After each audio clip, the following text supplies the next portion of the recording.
Hey, how about you bitches? Please like and comment on this video and subscribe to the AWF Network here on YouTube for more AWF and CCWO content. And don't forget to hit that fucking bell for notifications anytime content is posted.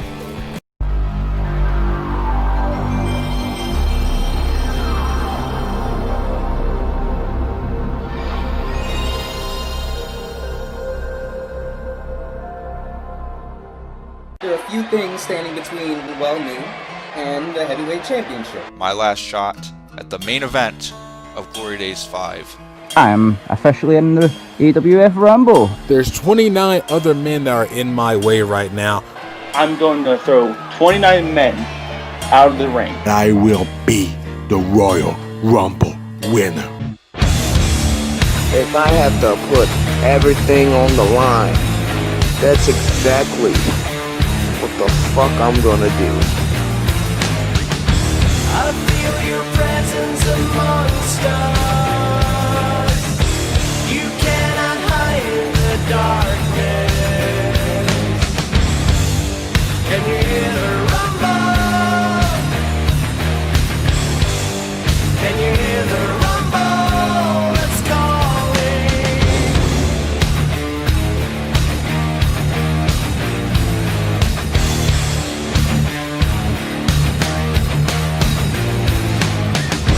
I know your soul is not tainted,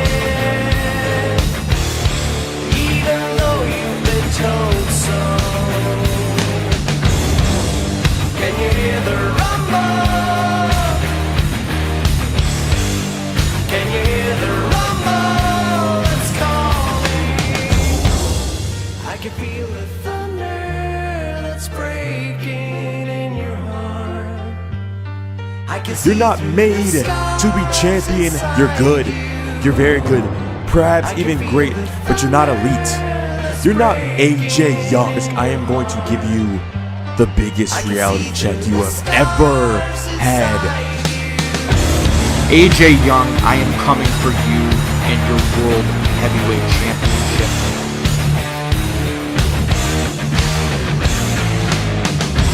a candle casting a faint glow. You and I see eye to eye. Can you hear the thunder? Can you hear the thunder that's breaking? Now there is nothing between us. From now our merge is eternal. Can't you see that you're lost? Can't you see that you're lost without me?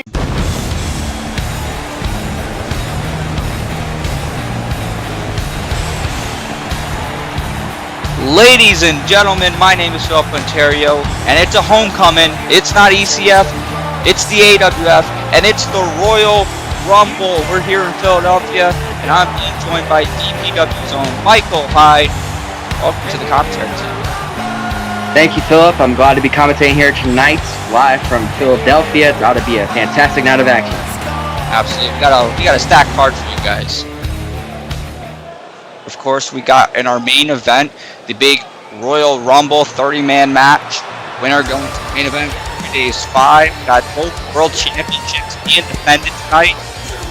Kicking things off with the Junior Heavyweight Championship match. Here comes a man who is not the Junior Heavyweight Championship. He made the title, but he's not the champion. Yeah, on the last edition of Mayhem, this man right here, Matt Black, the Elite One, he likes to be called, stole Ben Hopkins' championship behind his back and is still in possession of it, it seems, and Ben no doubt wants his possession back of that title. Absolutely. Ben Hopkins, he's been Junior Heavyweight Champion for quite a while here in the AWF.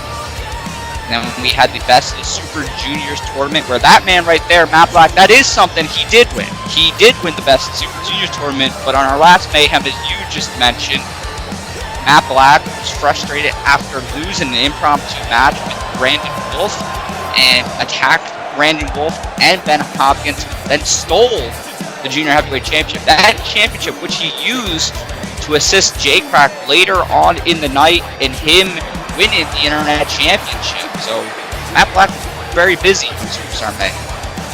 Yeah, I mean, I don't blame him for his actions. I mean, losing to Brandon Wolf, and Brandon Wolf's final AWF matchup, we have to assume, so I don't blame Matt for his actions, but I mean, it's pretty disrespectful towards the current champion, Ben Hopkins, if you ask me. Well, I do blame Matt for his actions. He should be a professional and not take it out that way and steal a championship that isn't his, and now it appears Matt Black has joined the dynasty alongside AJ Young and J-Crack. Of course, later on tonight, AJ Young set to defend the World Heavyweight Championship against Fisk, and Jay, the new Internet Champion, will be in the Royal Rumble match. That's later on. Now we await the arrival of the actual Junior Heavyweight Champion, Ben Hopkins. And the Call All-Stars champion, might you add. And there he is with the championship itself. Yeah. Ben Hopkins, he's got so much gold, even when he doesn't have one with him. He's got something else he can carry on out. And prestige and honor, that championship has been held by many greats here in the community. Brandon Wolf, and just so many others. Yeah, absolutely. It's, we were talking about Call All-Stars. Matt Black and Ben Hopkins, this is not going to be their only upcoming encounter. Both men are going to be part of the Call All-Stars World Heavyweight Championship fatal 4-way match at Call All-Stars 12. So, maybe Ben walks into that match still being the champion. Maybe Matt walks into that match being the Junior Heavyweight Champion. Of course, the Junior Heavyweight Championship won't be a factor on that night. But this is not the final call for Ben Hopkins and Matt Black. Matt Black, think about this. He could win the Junior Heavyweight Championship here at the Royal Rumble and then go on to win the Call All-Stars Championship at Call All-Stars 12. What a month it would be for the Elite One. Yeah, man. I mean, that'd be a pretty big accomplishment done by Matt Black. But ladies and gentlemen, that is what this is for, the Junior Heavyweight Championship in all its pride and glory with Ben Hopkins' ridiculous side plates. He picked them out himself. But still, they're ridiculous. I mean, I love the guy, but those are ridiculous. They are, but I mean, that's Ben for you. Let's see. Let's see if those side plates will remain at the end of this matchup. We got Ben Hopkins, Matt Black going face to face, and here comes Hopkins. Big front flip kick there, and a big jumping elbow strike, and now a big kick up, and Ben already getting all flamboyant here. Ben certainly loves to show off, be a little flashy, and even in these intense situations, I don't think that's going to change very much. Matt with the counter. Ben off the ropes. Oh my God, what a clothesline. Big time rebound clothesline there by Ben Hopkins, and it now seems that Ben Hopkins is seizing back control, is now backflip. Ooh, stunner. Ben going in for the cover. Is that going to do it? And look at that. Matt reaches for the rope. That's great ring awareness there from Matt Black. Both these men, a lot of people would consider two of the very top in this industry. They got to be in anyone's top 10 list. That is why they're going to be in the Call All-Stars Championship match at Call All-Stars 12. And that's why this match is so interesting, seeing these two go head-to-head here at the Royal Rumble. Ben now with vicious strikes, now a springboard knee strike. Oh! Man, could have broke his damn leg. Yeah, we got to wonder if that's going to play a factor in this match. And look at Matt with the German suplex. No, the super kick into the German suplex. But he doesn't go for the cover. Suplex in. Pele kick there. After that super kick, straight jacket, German suplex. And now, ooh! That split-legged moonsault there in the cover. 1, 2, and a kick out too by Ben Hopkins. Only a 2 count. Matt Black, we've seen over the course of the past few months, show a little bit of a different attitude. When he came to the AWF, he was very beloved by our audience. And then as of the last couple months, he's bending the rules, he's done what he wanted. And some of the AWF audience has decided to no longer be part of the Matt Black fan club. Which is very sad, if you ask me. I mean, I think Matt Black's phenomenal. Well, he could prove that if he wins the Junior Heavyweight Championship tonight. And kick out once again by Ben here after that cross body. Oh, wait. Look at this. Oh, man. Swinging neck breaker by the Elite One. 1, 2. And now I gotta point this out. Matt keeps going for pinfall after pinfall. He's getting desperate. He shouldn't get desperate. He needs to keep on the attack and sees the perfect opportunity to go for a pinfall. He's wasting precious time for Ben to recover and retaliate on him at any given moment. I mean, that's a good point. Perhaps he's worried about how, if the longer this match goes, maybe it might benefit the champion. He's got him pinned again. Is that enough? No. Oh, that is his 5th pinfall in the past minute here, ladies and gentlemen. My statement still stands. He's getting pretty desperate against Ben Hopkins here. Ooh. Big kick and sling blade strike there. Now, this isn't the first time that we've seen Matt Black and Ben Hopkins go at it in an AWF ring. Back at CyberSlam, we saw them two, in addition to Aether Adamus, compete in a triple threat match for the Junior Heavyweight Championship. Some people, including Matt Black, feel he was robbed of the title that night, but he misses a springboard moonsault to the floor. And like I said, Ben's finally retaliating. Ben looking to seize back control as now he hits a jumping, leaping DDT on Matt Black on the outside here. Now Ben heading up to the apron here. Oh, getting back into the ring. And wait a minute, Ben. Springboard crossbody. Down goes Matt Black once again here. Is Ben going to capitalize, though? Ben is capitalizing pretty well as now Ben Hopkins, the champion, heading up to the top rope here. What could he be looking to do here? Ben Hopkins. Ooh, elbow right to the back of Matt Black. And now Ben seizing for the cover here. 1, 2, and no, Matt kicks out. Now, only a 2 count. This Junior Heavyweight Championship match continues. Stare down now. Ooh, stiff forearm strike to the back. And now Matt body slam there. Turns him over and slams his face into the mat, showing off his ruthless side a little bit here, Philip. Yeah, absolutely. We've seen over the course of the past few months, Matt Black has been a bit more aggressive, and that has helped him. It helped him go on to win the Best of the Super Juniors tournament. And once again with that super kick, straight jacket, German suplex combination there by Matt Black. Things are looking good for the challenger right now. Things are looking good for both competitors. They are giving us a great show opener here tonight in Philadelphia for the Rumble. Right, Philip? Absolutely. Oh, we're going to crown a new champion, though? No. Matt, after hitting the Falcon Arrow, thought he might have had it. But Ben Hopkins still in this match. And, I've called several Ben Hopkins matches over the years. He has gone the distance time and time again. It's going to take a lot to keep him down. Wait a minute. Ooh, suicide DDT by Matt Black there. Matt Black, no stranger to high risk, pulling it off yet again right there. Matt, though, is embracing his inner cocky ego there when he was dancing around like a fool. He's feeling pretty good, but he's got to act quicker. He's got to try and get Ben pinned in the ring, because he'll feel really good if he has that championship official. Now Matt. Ooh, stiff forearm struck to the back of Ben's head there. Ben is dazed as now Matt.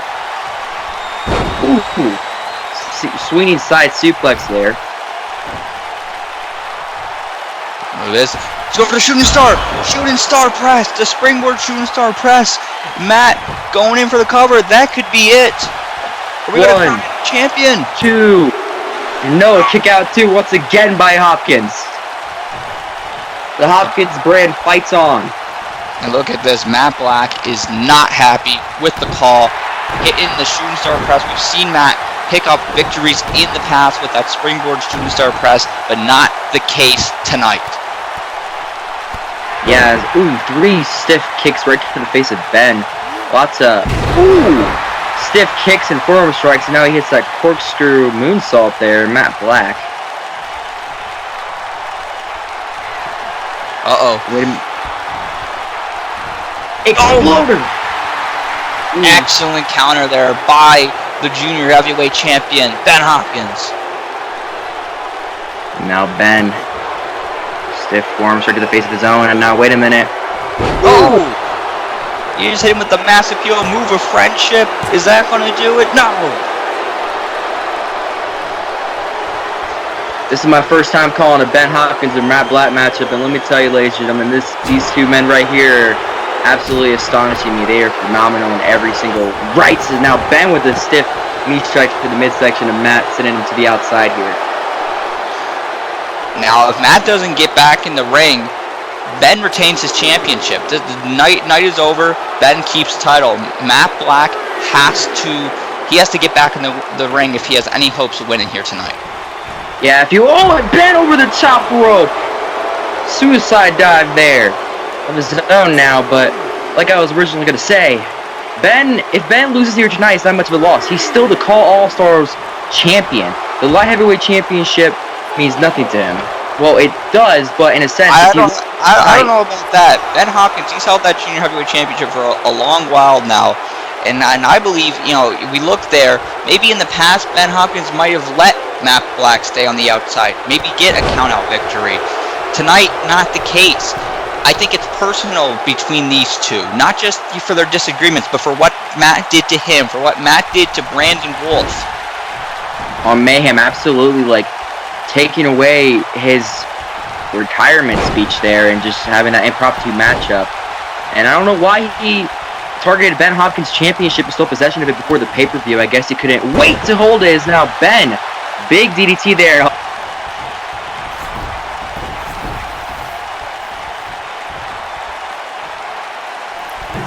Springboard senton, no. Matt moves out of the way, and now Matt Black.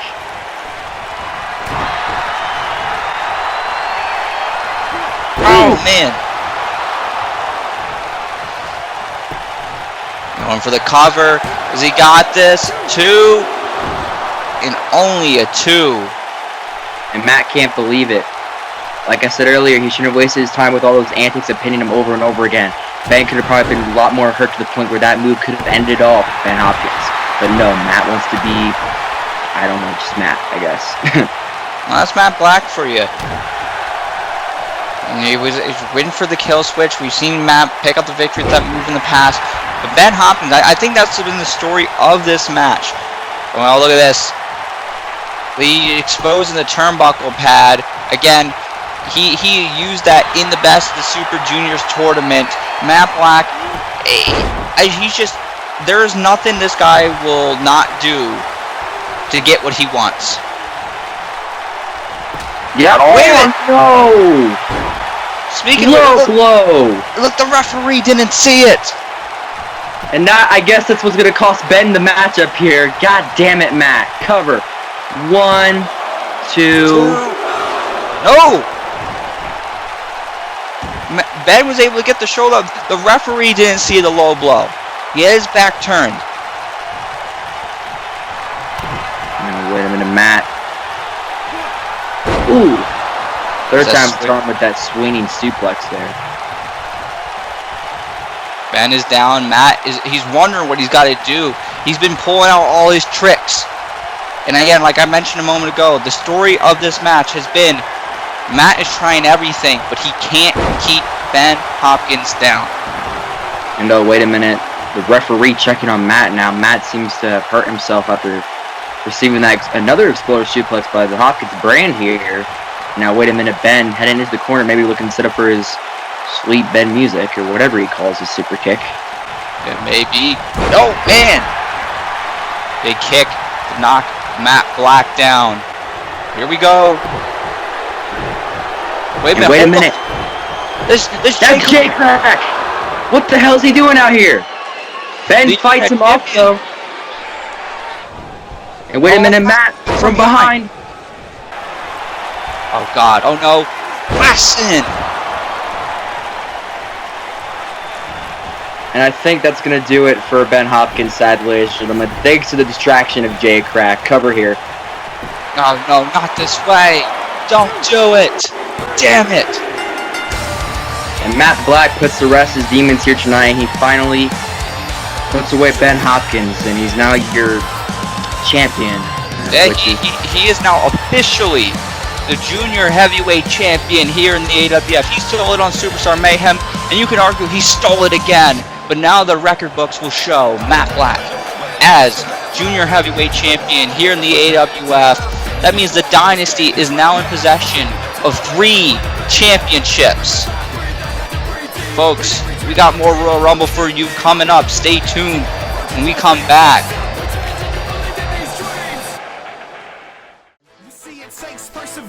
Takes more than ears to hear it, takes more than tears to feel it, takes more than pain to heal it, regain your spirit. Don't take your time, gotta face your grind, gotta take your mind and clear it. No time to kill, you got the skills behind the wheel, not steer it. I tried being lazy, it really wasn't me, cause a man that doesn't work, that's a man that doesn't eat. And I can see my future obstacles preparing their defeat, cause I'm standing in the mirror, but I'm staring at a beast. Can't face defeat and I can't be weak because the struggle is tough. Gotta bring that heat, get back to your feet and say enough is enough. See, I fell to the ground, looked around and I found that I was down on my luck. So I stepped my game, my pride, my confidence and stamina up.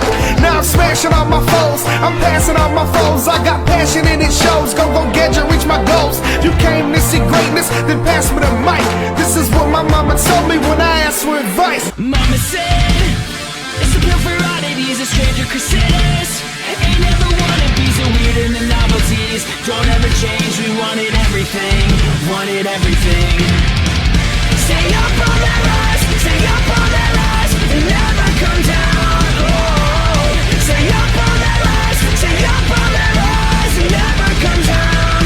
Mama said, don't give up, it's a little complicated. All tied up, no more love, and I hate to see you waiting. They say it's all been done, but they haven't seen the best in me. So I got one more run and it's gonna be a sight to see. Had to have high hopes for a living, shooting for the stars when I couldn't make a killing. Didn't have a dime, but I always had a vision, always had high hope. Oh, look who it is. Ryan Carroll. What are you doing here? I'm just here to make sure that you're ready for our match at All Stars. I know you have this match with this dumb bitch tonight, Mason Kronik, but don't go too crazy tonight because I need you 100% when we fight those two at All Stars. Here's the thing. All right, I understand you're not crazy about me fighting Kronik tonight. A lot of people aren't. This is very important. This is years in the making, and I can't focus on All Stars till I get through this. But you gotta trust and believe. Once this is all said and done tonight, regardless of how it goes, my sole focus is call All Stars 12 and get my hands on both AJ and Jay.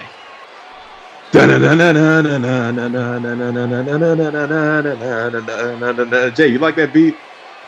Yeah. Yes, I do. Yes. That's beat to go right there. Yeah. Sorry, everyone. I'm sorry, we were busy. I was with this girl in New York and just got rid of her, so I apologize for being late. Anyway, how are you guys doing, Shawn? So you have your match with Kronik tonight. You ready to die? I hope he hurts you.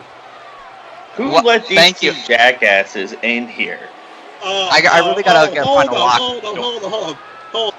You know, Jay, you talk a lot for someone who the last few times we've been in the ring has been on his back due to me attacking him. And speaking of people who are used to being on their backs, hey Jay, how have you been? Take any pins tonight?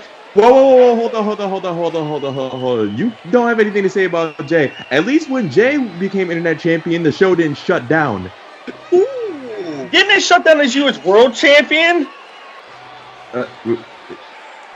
It shut down because of you. Well, look, hey, speaking of world champion AJ, don't you got Fisk to worry about? I don't know why what you're doing here in my office. Shouldn't you be focusing on Fisk and trying to get past him? Because maybe you think Kronik's gonna tear me apart, but maybe Fisk will tear you apart, and then it'll be a little ego reunion at All Stars, and then just me and Carol will get to have some bonding time with Jay. Ego and Jay. Now, Shawn, look. Hold on, guys. Let's calm down. Shawn, right now, you need to focus because, quite frankly, you're facing Kronik. And, well, he's gonna fucking kill you. I mean, if he does it, then I will. How about that? You will. Okay. Yeah. Good luck with that, Jay. Trust me, I'll get through Kronik. And then I'll put a stop to you just like I did time and time again over in that place of honor. And AJ, just like last time we faced, I'll beat you again too. And then I got a Ka on my side. You know what's funny? You bring that up. And all that does is, well, it makes me angrier.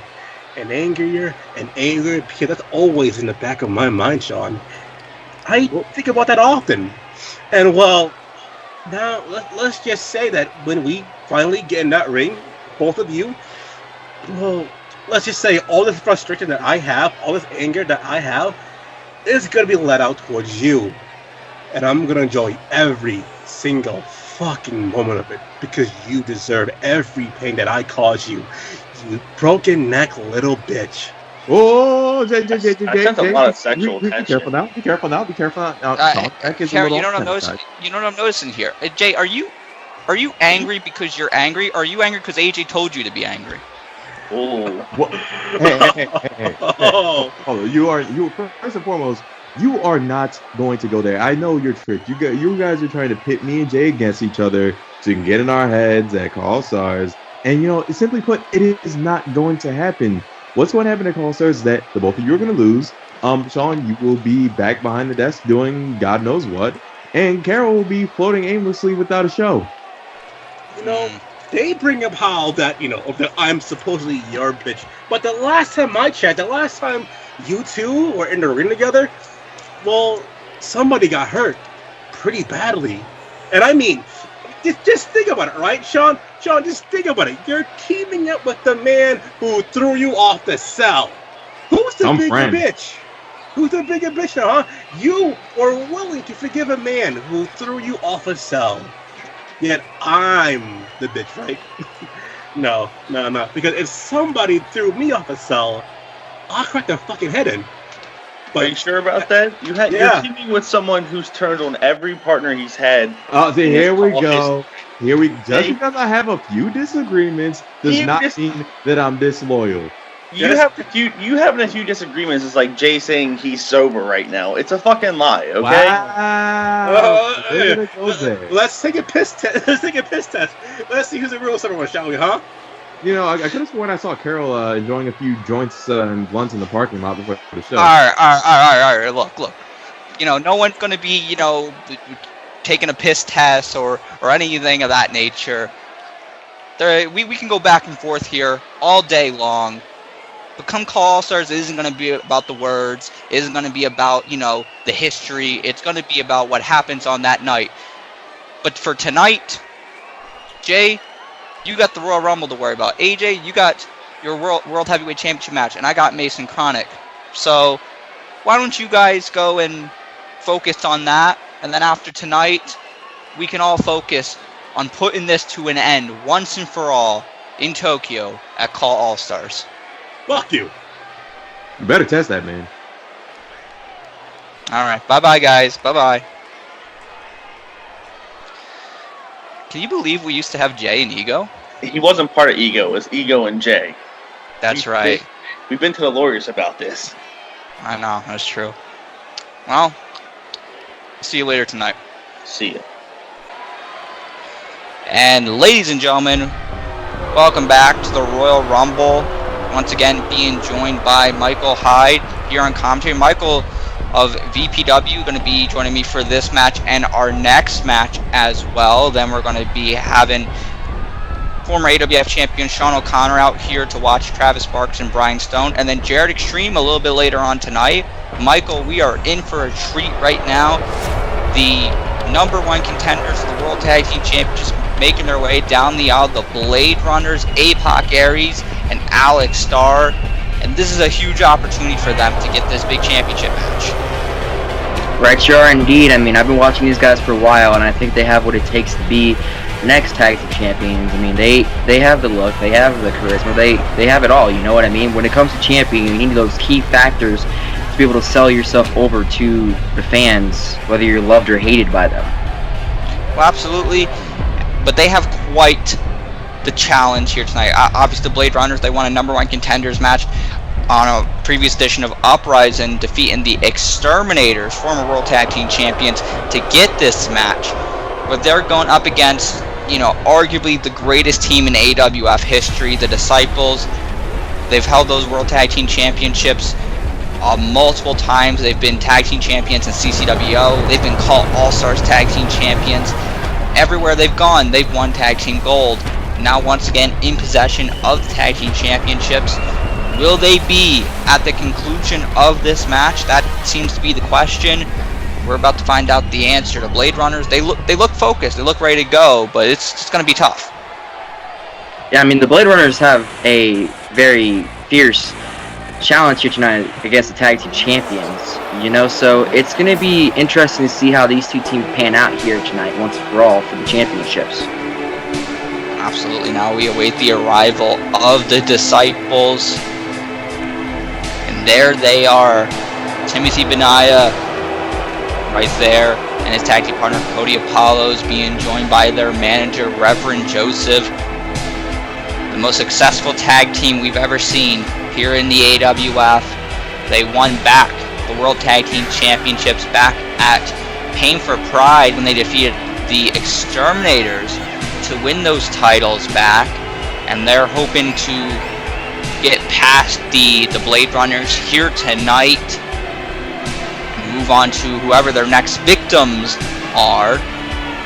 You know, the Reverend Joseph, he spoke on behalf of the Disciples on our last edition of Uprising and said maybe in a normal situation they might look forward to a competitive match here, but they just see the Blade Runners as being in their way of what they're trying to accomplish. So they're just looking to beat down the Blade Runners tonight and move on.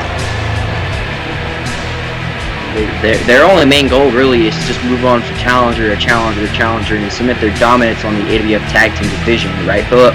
That's basically all they're here to do tonight, is to defeat their challengers and move on to the next. Absolutely. These guys, I mean, they have evil intentions, and they seem to think anyone that isn't with them is against them, and they must be taken down. And that includes their opponents tonight. But could we see an upset? Could we see the Blade Runners shock everyone? Because this is their first time challenging for the World Tag Team Championships. They became a new tag team in the AWF shortly after CyberSlam. APOC Aries brought in Alex Starr, and they've been pretty successful together, picking up tag team victories over the course of Uprising. Now with the big opportunity here at the Royal Rumble, about to get this one underway. And there goes the bell. And already, throat slash there. Ooh, APOC Aries, big time clothesline. And Benaya, he tried to make it clear right off the bat that he was looking to take him down. APOC Aries, he's not going to back down. He's a big man, he's willing to fight. Both Disciples getting up on them there, one of them taking a cheap shot at the back of his head, leading to the other Disciple in the ring to now do vicious sauce to the midsection there. Ooh, powerful clothesline of his own on APOC here.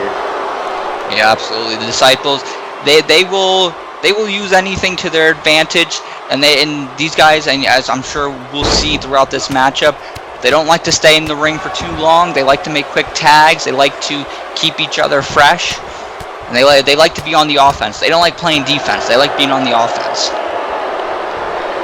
And that is sure a true factor when it comes to that tag team. Now, look at Irish Whip. Ooh. Soul kick right to the face. Look at this. Aries throwing him into the ropes. Oh, and again, forcing the Disciples to be on the defensive side of things here. And now in his corner, here's the tag to Alex Starr. No. Wait a minute. Ooh! Oh! Like, I don't even know what you call that, but cover here by Alex here. And oh, the other Disciple breaking it up. And Apollos was able to get in the ring and break it up, but this is all All hell is breaking loose. The referee's got to get control of this match. The big man hit an inverted Hurricane Rana, and now one of the disciples throwing a chair into the ring for whatever reason. And now Alex throwing it back outside. Now up on his feet, but hitting a big elbow to the face, now a crossbody. Alex Starr is down. Alex Starr, who does not have the size that APOC Aries has. So he's really got to find an opening here. Otherwise, this could be a long night for him. Yeah, soccer ball kick there, right to the midsection. Yep. I'm really hoping that the Blade Runners walk out the winners here tonight and put this long reign of terror that the current tag team champions have disposed upon the tag team division to end here tonight. Super kick, ooh, pile driver combination, and a cover to it. No. One thing that's also very interesting to know: the Disciples, them losing doesn't happen very often. The times that it has happened, usually it's when their manager, Reverend Joseph, is not at ringside with them. Look who's at ringside. Reverend Joseph in the corner of the Disciples for this championship match. The statistics would show that the Disciples have the advantage when they have Reverend Joseph in their corner. Well, in that case, why haven't a single tag team, well, any tag team for that matter in the AWF, hired someone to take that man out so the Disciples were weaker? I mean, that's what I would do if I was a competitor in the AWF. Oh, hold on, look at this. Oh my god! Backbreaker and knee strike to the face. Oh, sorry, able to get kick out immediately. It's not that Reverend Joseph, tries to play a role and get involved in this match. Although we have seen it before, there's a knowledge and influence that he gives to his guys that helps them in these big matches. Is why they've been as successful as they have been. And you can see right now there's a conversation between the three right now. But hold on, in trouble. One. Kick out of one immediately there. Alex Starr tried to capitalize. The Disciples, they were having a little discussion. Maybe underestimated Alex Starr. Alex Starr almost stole the tag team championships there. But this match continues. Alex Starr now. Ooh. Wait a minute. Shotgun drop kick sends that Disciple into the corner on the ground. Ooh, knee strikes to the face once again there. Now Alex heading up to the top rope himself. Wait a minute. That other Disciple looking to knock him down, Philip. Yeah, Cody Apollo's shoving him down. Starr is down and out, giving the advantage to Benaya. Benaya now has a chance to get to his feet and try and capitalize. And you can see APOC Aries over on the apron. He wants in. No, wait a minute. What's this? Pump handle. Ooh! Ooh! Knee smash to the back of the head there. And now sends him into the corner. If you're Alex Starr, this is not where you want to be. Ooh, drop kick to the back. Under. Ooh, knee strike. And now cover here. APOC Aries, though, immediately there to break it up. Saving his partner. You can see Benaya was trying to stop APOC Aries, but wasn't able to do so. And look at that! Cody Apollo's got in the face of APOC Aries and knocked him off the apron. And it seems that now they're looking to take advantage of APOC being out of the situation. It's now DDT. And now knocks him down once again. And cover. This could do it right there. No. Apollo thought he had it. He thought eliminating APOC Aries would allow him to get the victory. But now, after missing the crossbody, here comes Alex Starr. Sling Blade. Alex not done yet, though. Sends him into the corner. His team's corner. And now tag me to APOC here. APOC the legal man. Now what's this? Ooh, knee strike.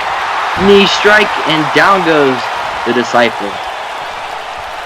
APOC Aries, who's been, I mean, he's taken a couple of shots, but he's certainly the fresher man of the Blade Runners. Now in there with Cody Apollo's, the man who was able to dish it out with him. So you know he wants to get a little bit of retribution. And now he hits a fury of many maneuvers, knocking him down to the mat there. DDTs, knee strikes, kicks, everything in his arsenal, it seems. Oh! Ooh!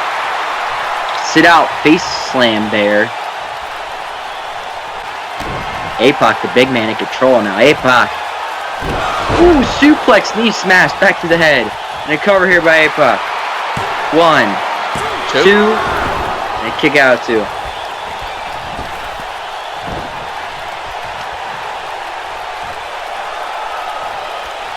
APOC in the corner, taunting to the Disciple. Roundhouse kick misses though, and ooh, stiff forearm strike. Ooh, chop right across the heart, stunning APOC, and ooh, a pop-up punch. That could be the difference maker right there. Right, you are indeed. Philip does not get sent into the Disciples' corner once again here. And the tag made to Timothy. Oh no. Oh no, not this. Oh my god, the spike pile driver. Spike pile driver, that's gotta do it. Alex gets knocked off the apron. They picked off victories with this move in the past, but oh, APOC barely able to roll the shoulder up. Just in the nick of time. Chops, chops, chops. It seems now that they're looking to wear down Aries here with some knee strikes, punches, and now a Russian leg sweep. Which is a smart strategy. He's the bigger man in this contest. You gotta wear down the bigger man if you're looking to secure the victory here tonight, Philip. Absolutely. And here's another smart move. Keep a man in your territory. Yeah, the Disciples are keeping him in their corner, looking to wear down, tear down, so he cannot get that tag to Alex, which he desperately needs to get that tag to Alex. So they want to secure the victory here tonight, so he's got to fight these SOBs off somehow or some way. And now tag. Oh no, this is the death blow right here. Looking for the Disciple death drop. There it is. And that's the end of the night right there. The Disciples have won championships with that move. And they're going to walk out here with the... Wait! Alex breaks it up. Fighting him off. More chaos ensuing in the ring here. The referee, he's got to get control here. The Disciples hit the very best move they got in their arsenal. And you know, we don't know. If Alex Starr is not a factor, this match is over. You know, the Disciples retain the Tag Team Championships. Being that it's a tag team bout, Alex Starr was able to break up the fall. APOC Aries now has a second chance here to try and get the Blade Runners this big moment. I hear what you're saying. I mean, this could be a big night for APOC and Alex here tonight if they win the tag team titles, you know? I mean, the Disciples could get dethroned here tonight, finally, after a long reign of terror. No, APOC's got to try to find a way to turn this around, and with strikes like that, he can do it. With multiple strikes, trying to take it to Apollo's. Oh, jeez. Just dug the knee into his back. What now? APOC on the apron. On the apron, taunting here. Wait a minute. Springboard frog splash. No. He's out of the way. He went for it and he missed. Yeah. Stopping on him repeatedly now, looking to keep him down on the mat. Wait a minute. APOC full of fear. He's got him. Oh man, but not able to get the ring and break it up there. I thought the Blade Runners were going to steal this match and win the championship with that small package. APOC now throwing Apollo's in his corner. What's this? What's the Blade Runners looking to do here? Wait, Blade Trigger! Blade Runners hit the blade trigger. Looking around, looking to knock the Disciple off the ring apron there, and he does. And now Alex had cover here.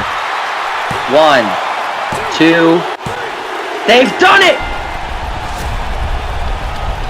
They have done it, ladies and gentlemen. The Blade Runners have shocked everyone here in Philadelphia. The Blade Runners are the new World Tag Team Champions. They have beaten the Disciples. So few men can claim that. And now, the Blade Runners not only have done it, but they have won the World Tag Team Championships. Congratulations to those two men. Folks, we have more Royal Rumble when we come back.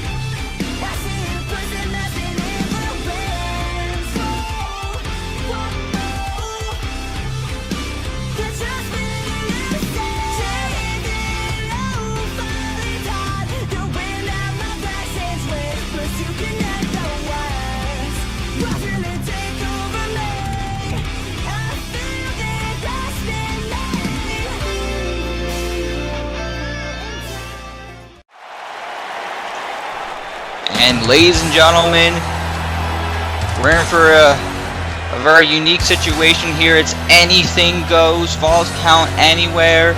The owner of the AWF, Shawn Walsh, stepping foot back in the ring to take on the murderer. There he is, there's the Scorpion. And oh, wait a minute. That's Kronik in the darkness, and I think he's got a kendo stick. Running full force at the Scorpion, and oh, just hits him in the back with it. Walsh didn't see him coming. He got hit in the back with that kendo stick, and the referee is called for the bell. This match is officially begun.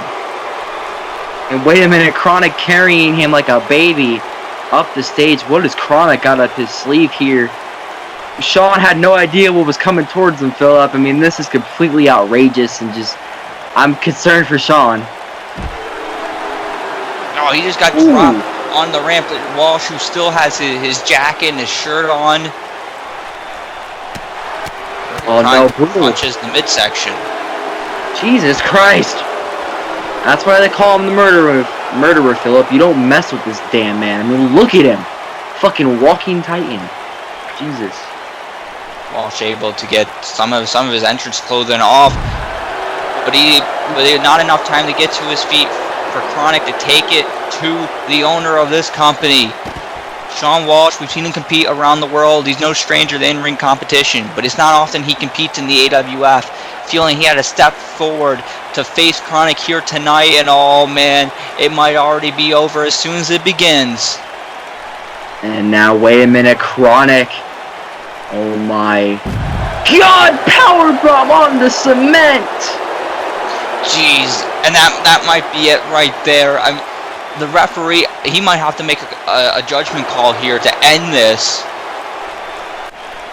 Walsh able to get to his feet and get sent right back down. Jeez, I'm at loss for words. Shawn has not got any hits back at Kronik here. He's just getting his ass whipped here. Can Shawn somehow get out of this? I mean, he's just getting thrown around like a newborn child. And look, I know it's tough to see, and you want to hope and believe that Scorpion has a shot here to find his way to get on top. But a lot of people expected this. A lot of people expected that the odds were widely in the favor of Mason Kronik. And so far, it's been all him. Walsh hasn't been able to get an inch so far. Yeah, Kronik is just the murderer, the man, the titan. I don't even know what the hell you call this man. I mean, he's just a man possessed. He wants to hurt Shawn. He wants to make Shawn pay for all the suffering that Shawn has caused him in the AWF bookings behind the scenes. You know, it's just, it all comes to fruition here tonight as Shawn just gets what has been coming to him for the past, I don't even know how many years. Hold on. You know? And oh, wait a minute. Walsh fighting back. Walsh throwing Kronik. These guys are getting close to the edge of the barricade, and he throws Kronik over the barricade. Now trying to get the fans' momentum behind him, trying to get his fans behind him. Wait a minute. Belly-to-belly German suplex. Kronik immediately back control, which is not surprising. I mean, the height difference, the strength difference, the athleticism difference. I mean, there's just so much similarities, differences between these two men, and just Shawn is no match for Kronik. Kronik going in for a cover. Like I said, it's false count anywhere. Anything goes, but only a 2 count. I don't even know how the hell Shawn made it past 5 minutes at this point, guys. I really don't. He's just... I'm at loss for words here. What I am witnessing, Philip. I just don't know what to say. Walsh up on Kronik's shoulders. Oh my God! He just got smashed headfirst into that guardrail, that steel guardrail. So, someone has to check up on Shawn. He has to have a concussion at this point. He just has to. Shawn. It's been years in the making between these two. You know, Mason Kronik, he's talked about it in the past. It was all the way back to AWF NXT several years ago. Kronik was on that show trying to get into the AWF. And Shawn Walsh, who, you know, he stepped forward and screwed Kronik out of the opportunity to win that competition. Kronik never let it go, and it has led to here tonight, and that might be enough right there. 2, and no, kick out once again by Shawn. You know, now that things have calmed down more and these gentlemen are finally back in the ring, I can finally relax and talk like a normal person. It's just, I really hope Shawn can counteract this, like, massive beatdown that Kronik is giving him, basically. I mean, vicious shots to the midsection, kicks, punches, powerful slams, slamming his damn head into the ramp. Like, that's just... I hope Shawn's okay.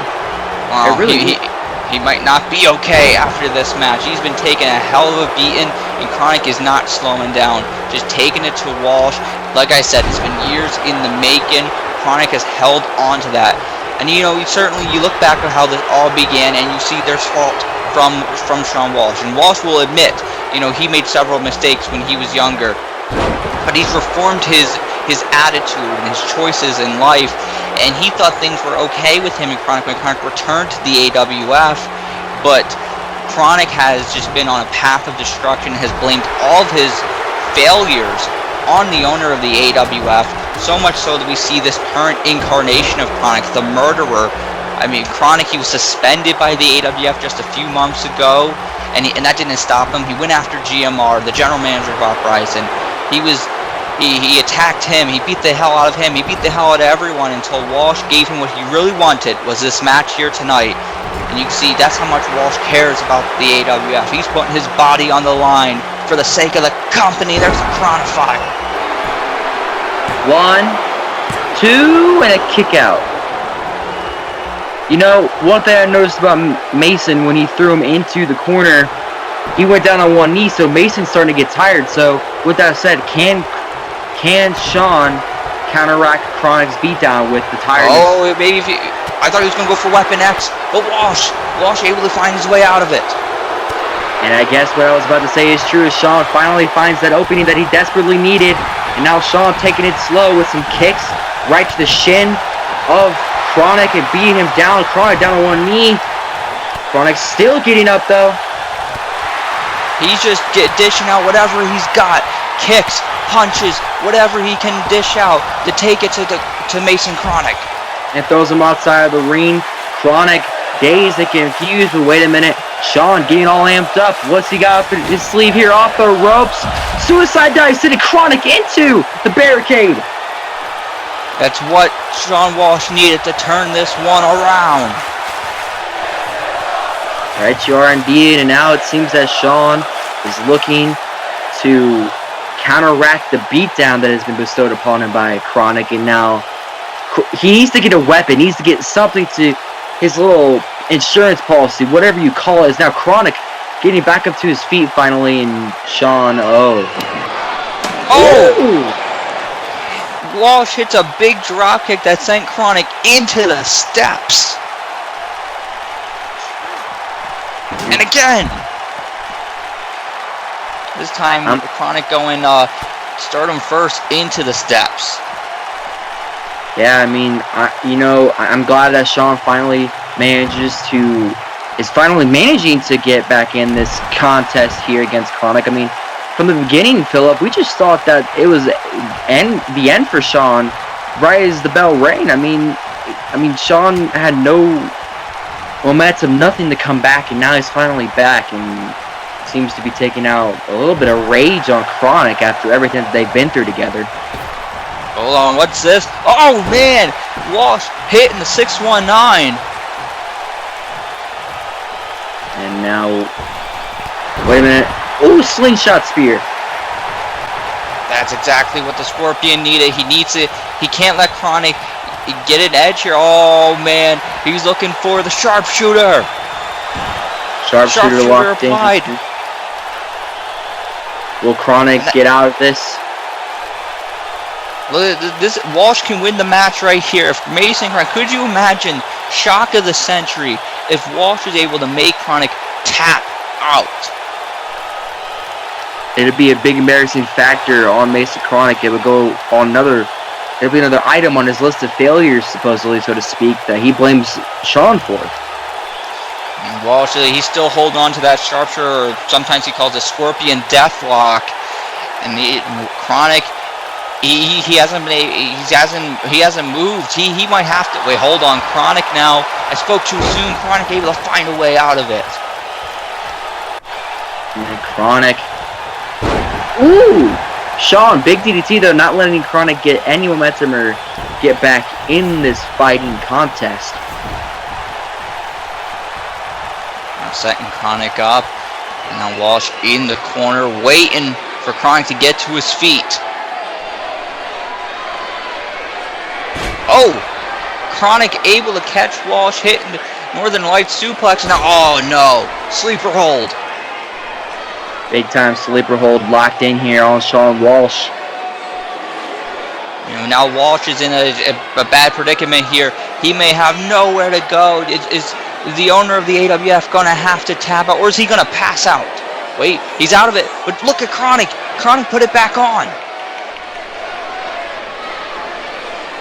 Yeah, I mean, just wait a minute, looking to get out of it once again here, and he does. Shawn saving himself just in the nick of time, and now Shawn. Oh no! Big shot to the head. Walsh now using the ropes to get to his feet. And look at this. Kronik taking it to Walsh with these strikes to the head.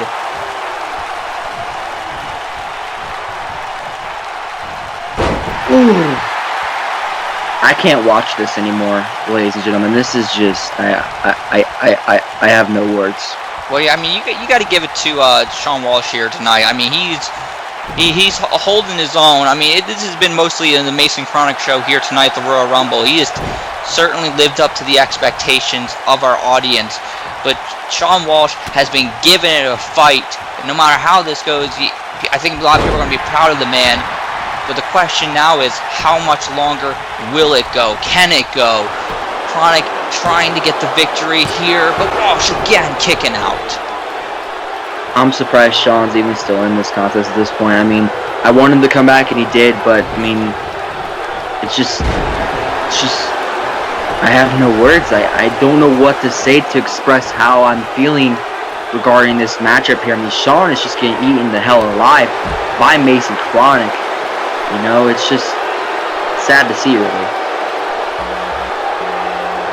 Yeah, Kronik got Walsh back up on his shoulders. And, oh, God! Head first. And he dropped him on the ring apron.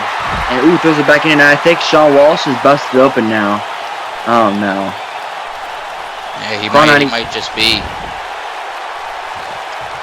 Yeah, Kronik not even dazed or anything of this. I mean, Shawn has to do something.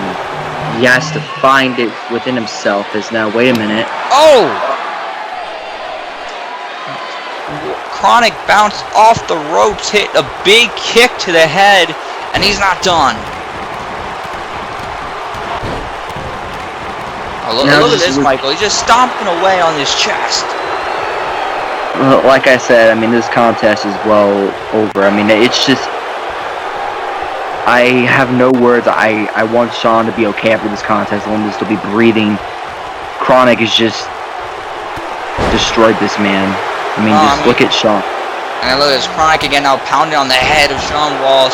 You know, it was earlier on tonight as Kronik continues this assault here. Ryan Carroll was here, and he was hoping that Walsh didn't get destroyed here tonight. Walsh is set to be at Call All-Stars 12 with the reunited egotistical bastards to take on Rush Hour. But now the question has got to be, is he going to be in any condition to be in that match? I mean, who could replace Shawn and be with Carroll to form the egotistical bastards? I mean, nobody, man. There's nobody. It'll be Carroll versus Rush Hour all by himself, and that's... Oh no. Power driver! And that's got to do it. Please cover him. And look at this. Kronik, I was going to say he didn't go for the cover, but now going in for the cover. Is that enough? Two. And no! Shawn is playing a dumb man's game. He needs to lay down and submit to Kronik. I mean, Kronik has just proved that he is a superior man.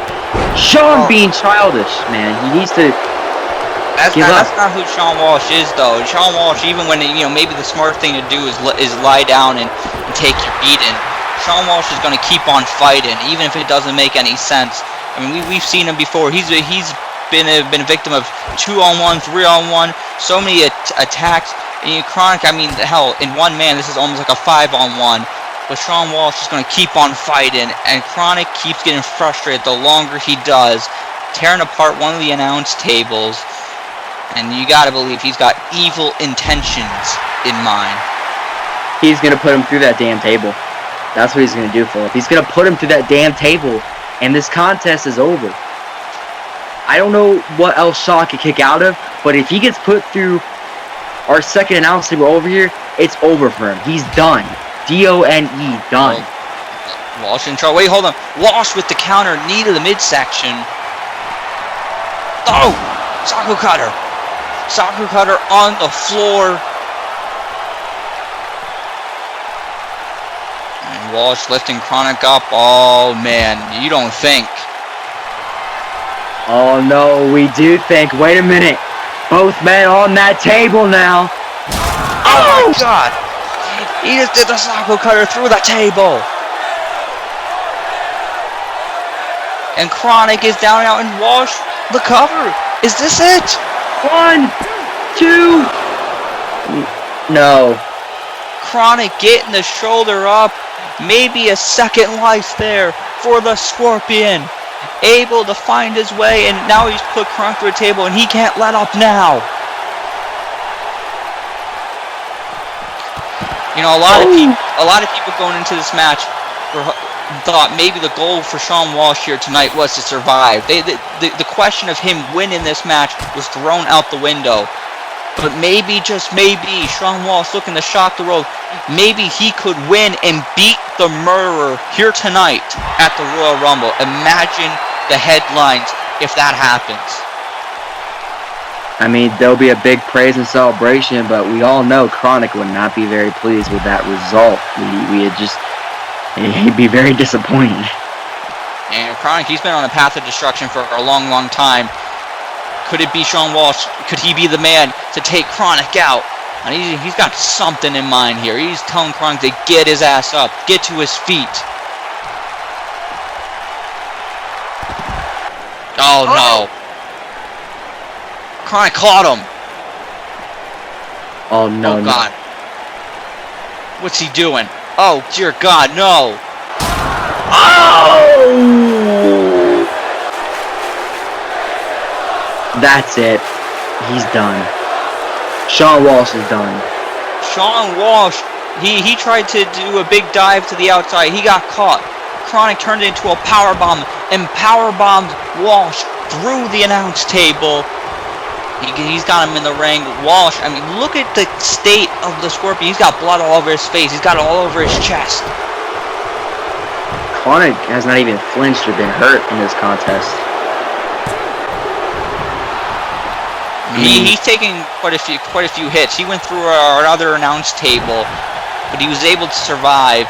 And now, I mean, I'm speaking on the factor of he's barely flinched. He's kept with the pace, like nothing has affected this man or hurt him. What the hell can Shawn do to hurt him? Oh, Kronik went from a dive from the top rope, but he missed. Like lariat there. Walsh, he's got to capitalize off the mistake of Kronik. Here comes the Scorpion. Oh no. As soon as it starts, Kronik puts a stop to it with that clothesline. And oh no, here we go. Crossface. Crossface applied. Signature Kronik here. This has got to do it. It's over for Shawn. Shawn has nowhere to go. Maybe if he can get his foot on the rope behind him, or the rope next to him, I mean, maybe he'll have a chance. But right now, it doesn't look like it. Kronik's got that crossface locked in tight here. Walsh, he's fading. Is Shawn Walsh going to pass out? The referee asking Walsh if he wants to continue, but Walsh able to roll his way out of it.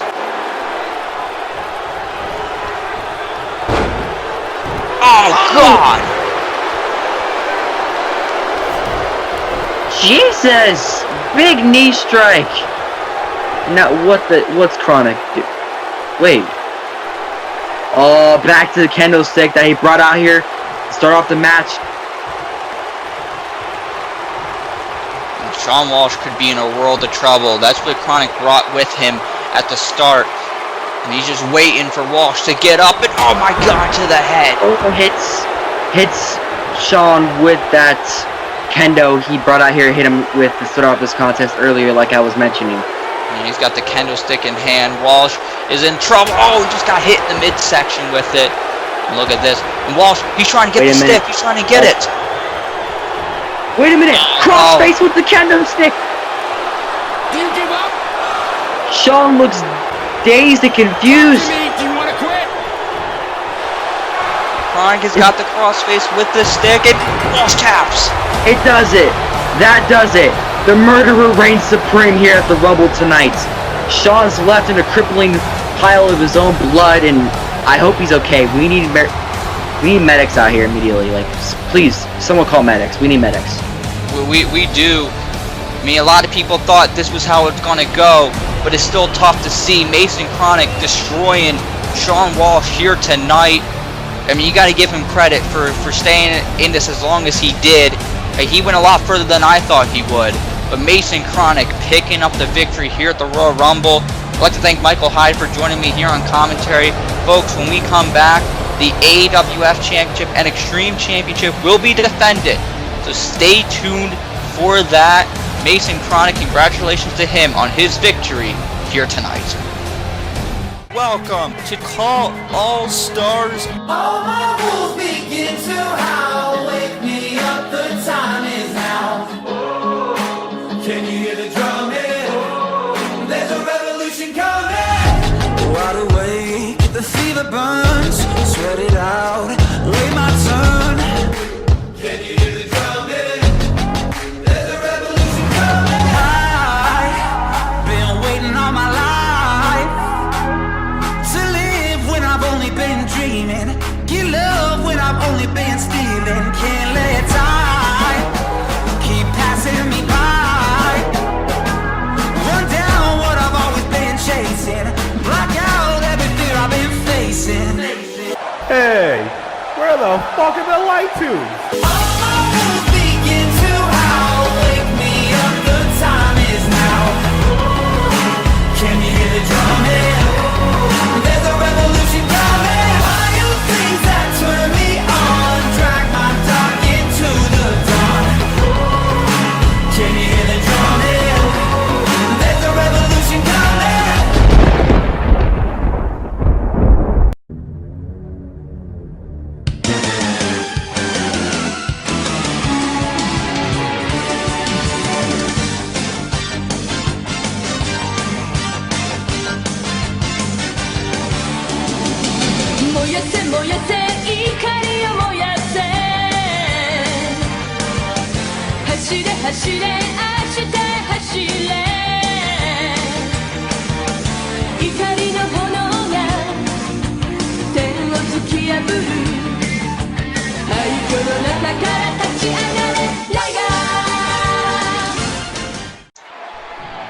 And ladies and gentlemen, it is now time for both the AWF Championship and Extreme Championship to be defended. But look who's coming out here, the former AWF World Champion, the man looking to be AWF Champion again, Shawn O'Connor, set to face the winner of this upcoming match at All Stars 12. But tonight, he's going to be joining me on commentary.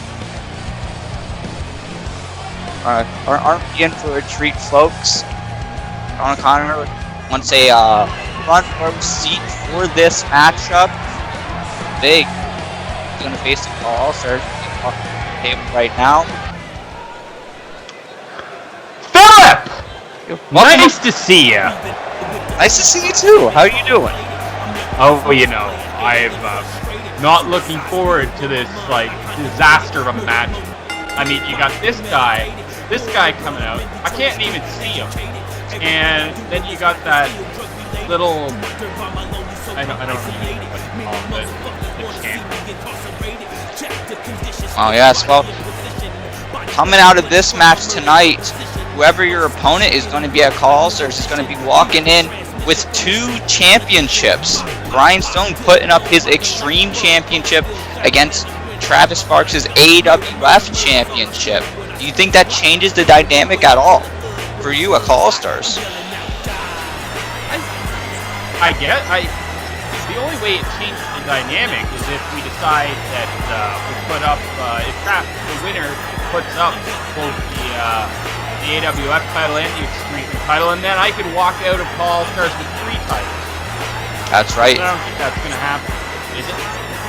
I don't think so. I mean, I guess we'll have to see, but what we do know is tonight someone is walking out of here as a double champion, and it could be that man right there, Brian Stone, who's been having a very successful reign as the Extreme Champion, entered into the AWF Championship title picture with the goal of trying to elevate the Extreme Championship, which is why Travis said, hey, if I'm going to put up my championship, you should put up yours.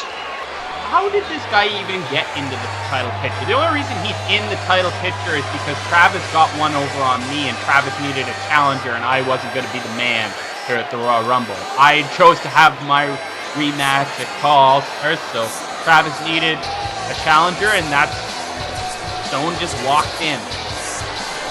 He walked in at the right time. And here comes pitiful excuse of an AWF champion. The man that defeated you back at Pain for Pride to win the AWF Championship. Wow. You and Travis have a long history with each other. You guys faced back at All Stars 9, where you walked out with the victory that night. That's right, I beat him. And I'm going to beat him again at this All Stars. Well, that is if Travis is able to get past Brian Stone tonight. Does your strategy change if Brian Stone is your opponent? Because you faced Travis before. You probably have a good idea what you can anticipate, and you've probably been preparing for that for months. Does the plan change if Travis loses tonight? The plan doesn't change, Philip, because the fact of the matter is Stone has no chance in this match. So you think Travis is going to walk out of here tonight with 2 championships? Unfortunately. You heard it right there. The boat. His prediction for this one. He thinks Travis Sparks is walking out of here, and certainly, you know, there's a lot of people got to think that as well. He is walking in here as the AWF champion, the most prestigious championship in AWF history. That's in the possession of Travis Sparks. But will it be at the end of the night? You know, I'll say what I want to say about Travis, and I'll say a bunch of not nice things, but Travis is unfortunately good at what he does, and that's possibly why I lost. Then I'll never repeat that again. We're gonna get this one underway, and here comes... What the fuck? Oh! Look at this. Here comes Brian Stone. Travis, you know, maybe trying to mess around, have some fun, and Brian Stone isn't looking to have any fun. You know, the only thing I'm going to enjoy about this match is if Stone does get a few cheap shots in on Travis. Wear him down. I wouldn't mind that. Well, certainly, you know, whoever you face at All-Stars, if whoever the champion is, if they're injured, certainly an advantage to you. But the truth of the matter is, Philip, I actually don't need any advantages. I mean, it would be nice. I'm not gonna sit back and say that it wouldn't be nice, but I don't need it. I'm a former AWF champion for a reason. I'm a former champion everywhere I've been for a reason. I'm the boat, baby. Right. Well, Stone taking it to Travis Sparks on the ramp. We want to talk about advantages. Here's an advantage. Brian Stone, in being that he has put the Extreme Championship on the line, this match tonight is Extreme Rules, meaning this is in Brian Stone's comfort zone. He can use anything around the building, anything he can find, anything he can use, it's all legal.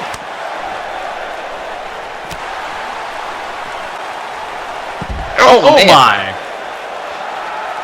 Modified neck breaker on the ramp, and things have been looking good for the Extreme Champion in the early going of this match. That's good. One thing also interesting to note, Brian Stone by himself here tonight, no Don Martin. He said that he didn't need Don Martin, didn't need anyone to help him out. He wanted to do this on his own. I don't like that guy. Travis now up on his feet. Oh, man! Oh. Got a nice run-in start there and hit a big spear. Travis Sparks, whatever plan he had to kick off the match here tonight, clearly not effective. Brian Stone, it's been all him so far. And if it continues like this, folks, we're going to crown a new AWF champion. A little shocking here right now. Oh, what? Philip, if Brian Stone wins this, I don't even think I want to face Brian Stone at All-Stars. That's not the matchup I was looking for. I don't care. I'll take my rematch some other time. But, you know what? It's not going to happen. Oh, well, I guess it remains to be seen. So far, things looking good for Stone. Great suplex into a lariat combination. Travis Sparks, on the last edition of Uprising, he was the one who proposed that the Extreme Championship be defended. Certainly, I hope he anticipated that meant that anything could go. Wait a minute! Holy! Travis, I'll give him this too. Travis is fast. He's very fast. A former junior heavyweight champion here in the AWF. There's a reason why. Time about Travis Sparks' reign as junior heavyweight champion, I'm gonna shoot myself. It was an impressive reign. Nothing. Well, he went on to win the AWF championship, this title he holds right now. And look at this. Yeah, I'm familiar with that. Yes, indeed. Travis using that back at Pain for Pride in your guys' match. There's Travis on the apron, kicking at Brian Stone. What's he looking to do? What the frig is Stone doing? Why didn't he move? He kept getting kicked in the face, and Travis was able to hit that unique maneuver, able to like a modified cannonball, and now Travis running knee to the head. Oh Lord.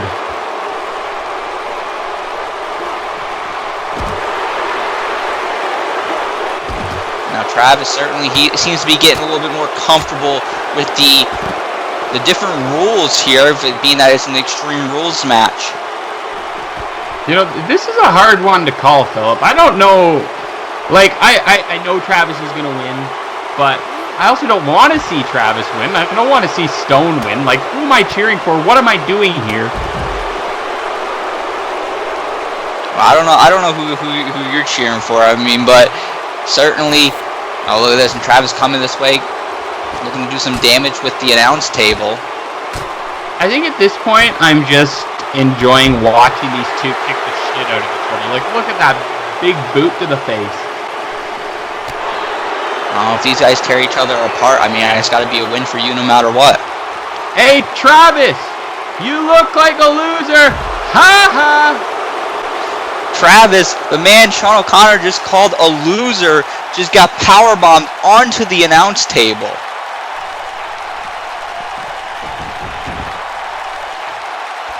There's now Travis in the ring, Grindstone in the ring.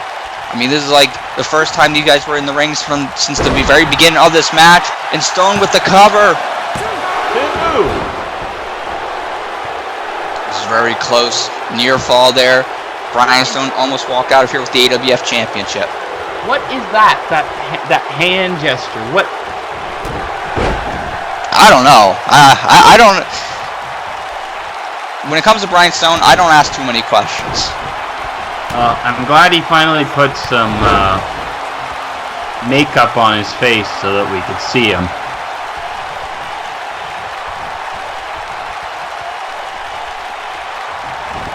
Stone throwing Travis into the corner. Just going to take it to him. Shots to the head. Now just stomping on his chest. That's right.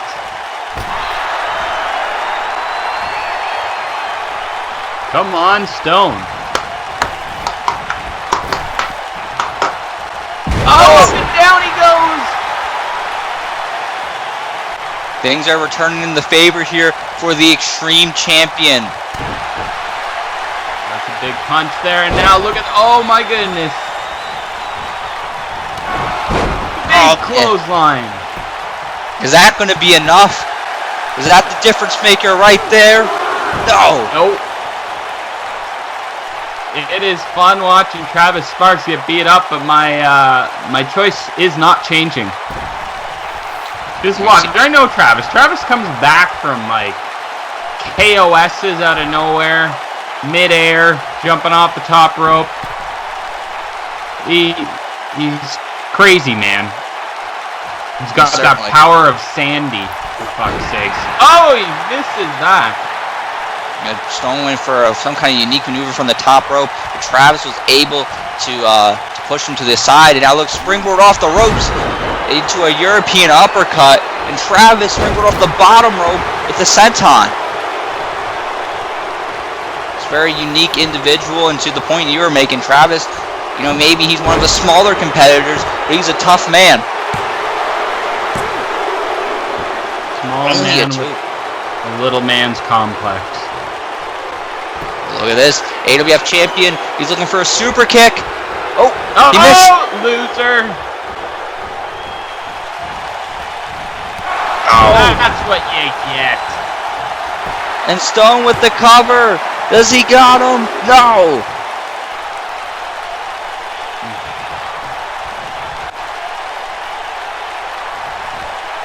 Remember, folks, whoever wins this match being for the AWF and Extreme Championship, whoever wins, they are not going to have much time to rest. They're going to have to defend the AWF Championship against Shawn O'Connor at Call All-Stars 12 in Japan.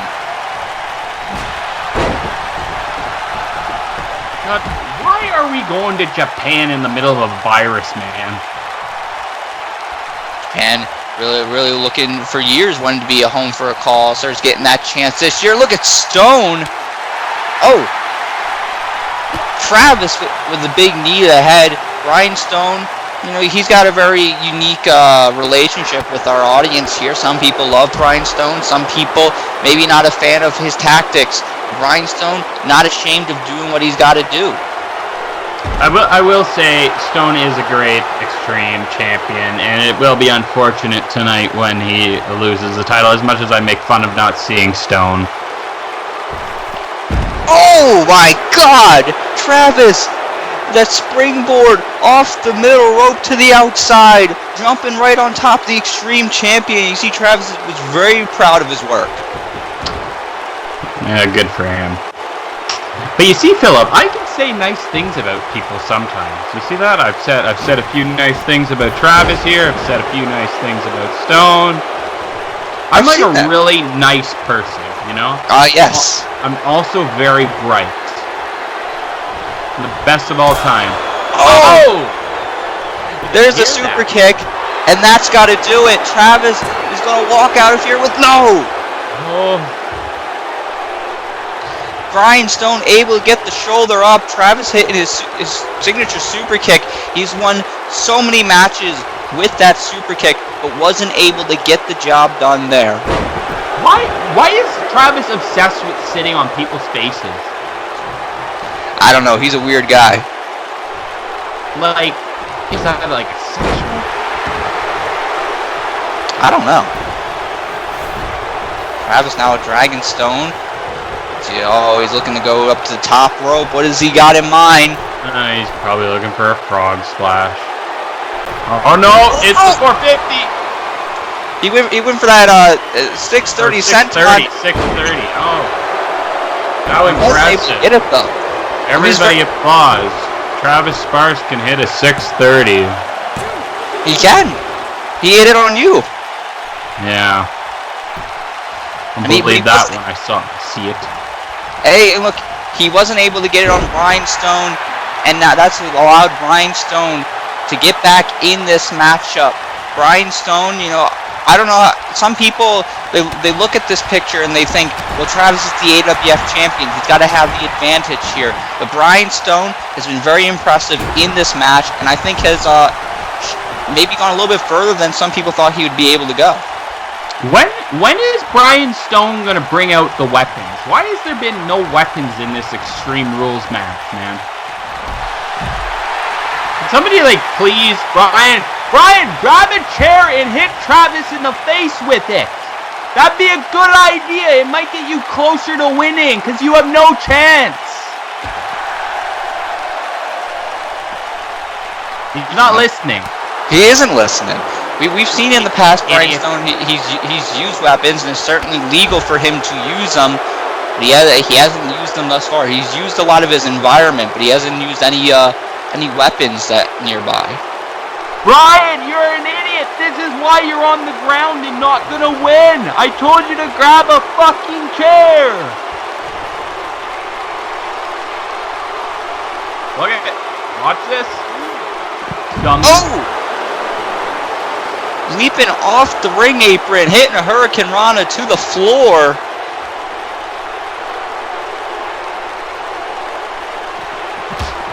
Hey Travis, maybe you should get a chair.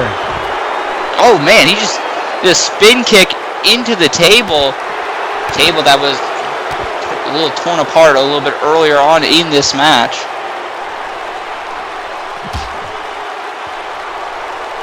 Oh man. Oh no. Stone now on the table. Travis on the table. What is he doing? Oh God! Oh, I guess that worked. Travis Sparks hitting the Falcon Arrow through the table. If only though it was Travis who had went through the table. You gotta wonder now, is that going to be enough to turn things around for Travis to walk out of here tonight with the Extreme Championship in addition to his AWF Championship? No. Wow.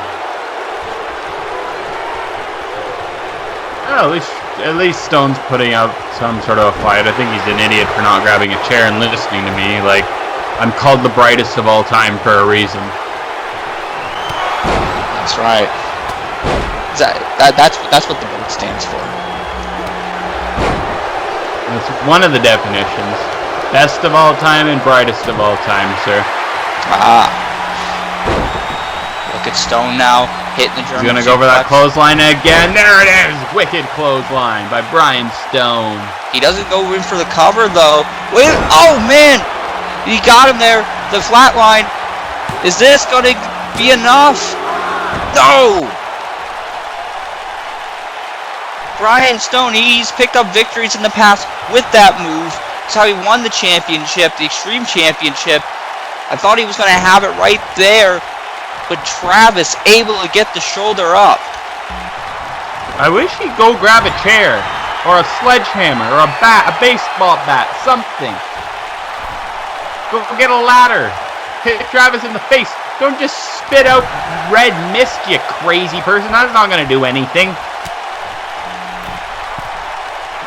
How this all started, I mean, when Stone made his shocking arrival in the ring and confronted Travis Sparks, he spit green mist in his face. I've seen Stone use that in the past. I haven't seen it here tonight. A little bit of the red mist. I don't think he got much on Travis. What is he doing to him? He's pulling at the traps muscle of Travis. I don't know if it's going to get the victory, but it's going to add some damage.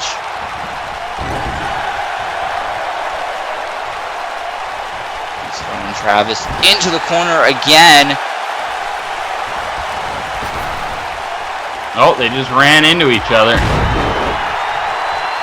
Big shot to the head. Down goes the AWF champion. Brian Stone's got to find some way to capitalize here.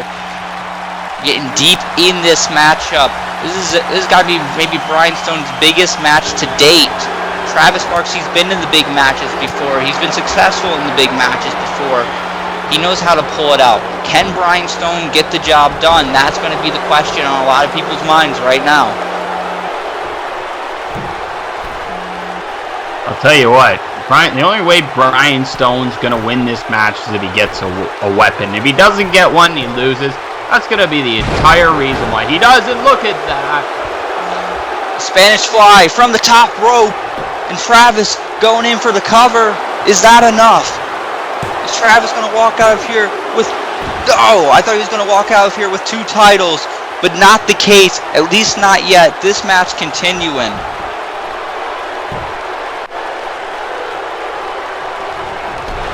It'll be a rookie mistake if Stone doesn't use a weapon. You're in an Extreme Rules match. What the fuck are you doing? And well, it's certainly legal. I mean, Brian Stone, he had mentioned that he would have that advantage, and he hasn't utilized it, at least not yet. Oh man.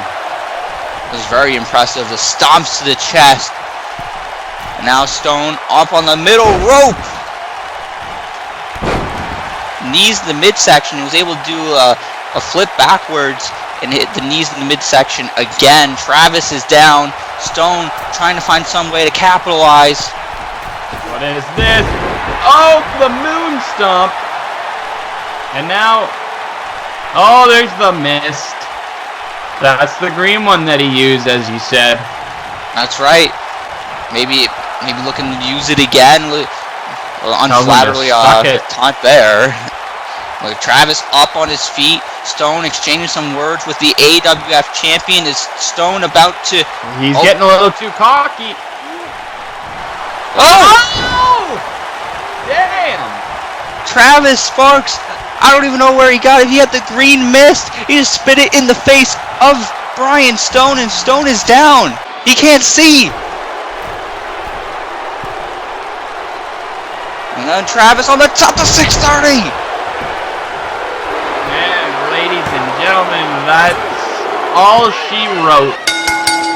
Travis Sparks. I'll be right back. Be right back. I don't know where the boat is going. I mean, he just took off his headset. But Travis Sparks has retained his AWF championship and has won the Extreme Championship. Travis Sparks is a double champion here at the Royal Rumble. Congratulations, Travis Sparks. That also means he's going to call All-Stars 12 to defend the AWF Championship against the boat, Shawn O'Connor. Shawn O'Connor's in the ring. What's he doing? Travis doesn't even see him. And a KOS. KOS by SOC. These two men right here are going to go one-on-one at Call All-Stars 12, and Shawn O'Connor hits a Canadian Destroyer. And in his hand, he's got the AWF Championship. It's My titles, Travis!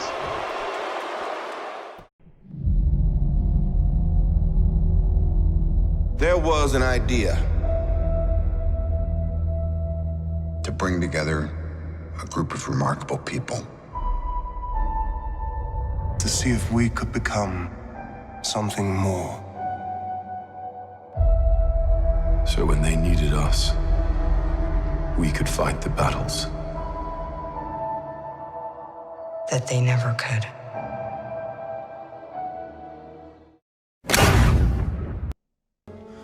I am inevitable.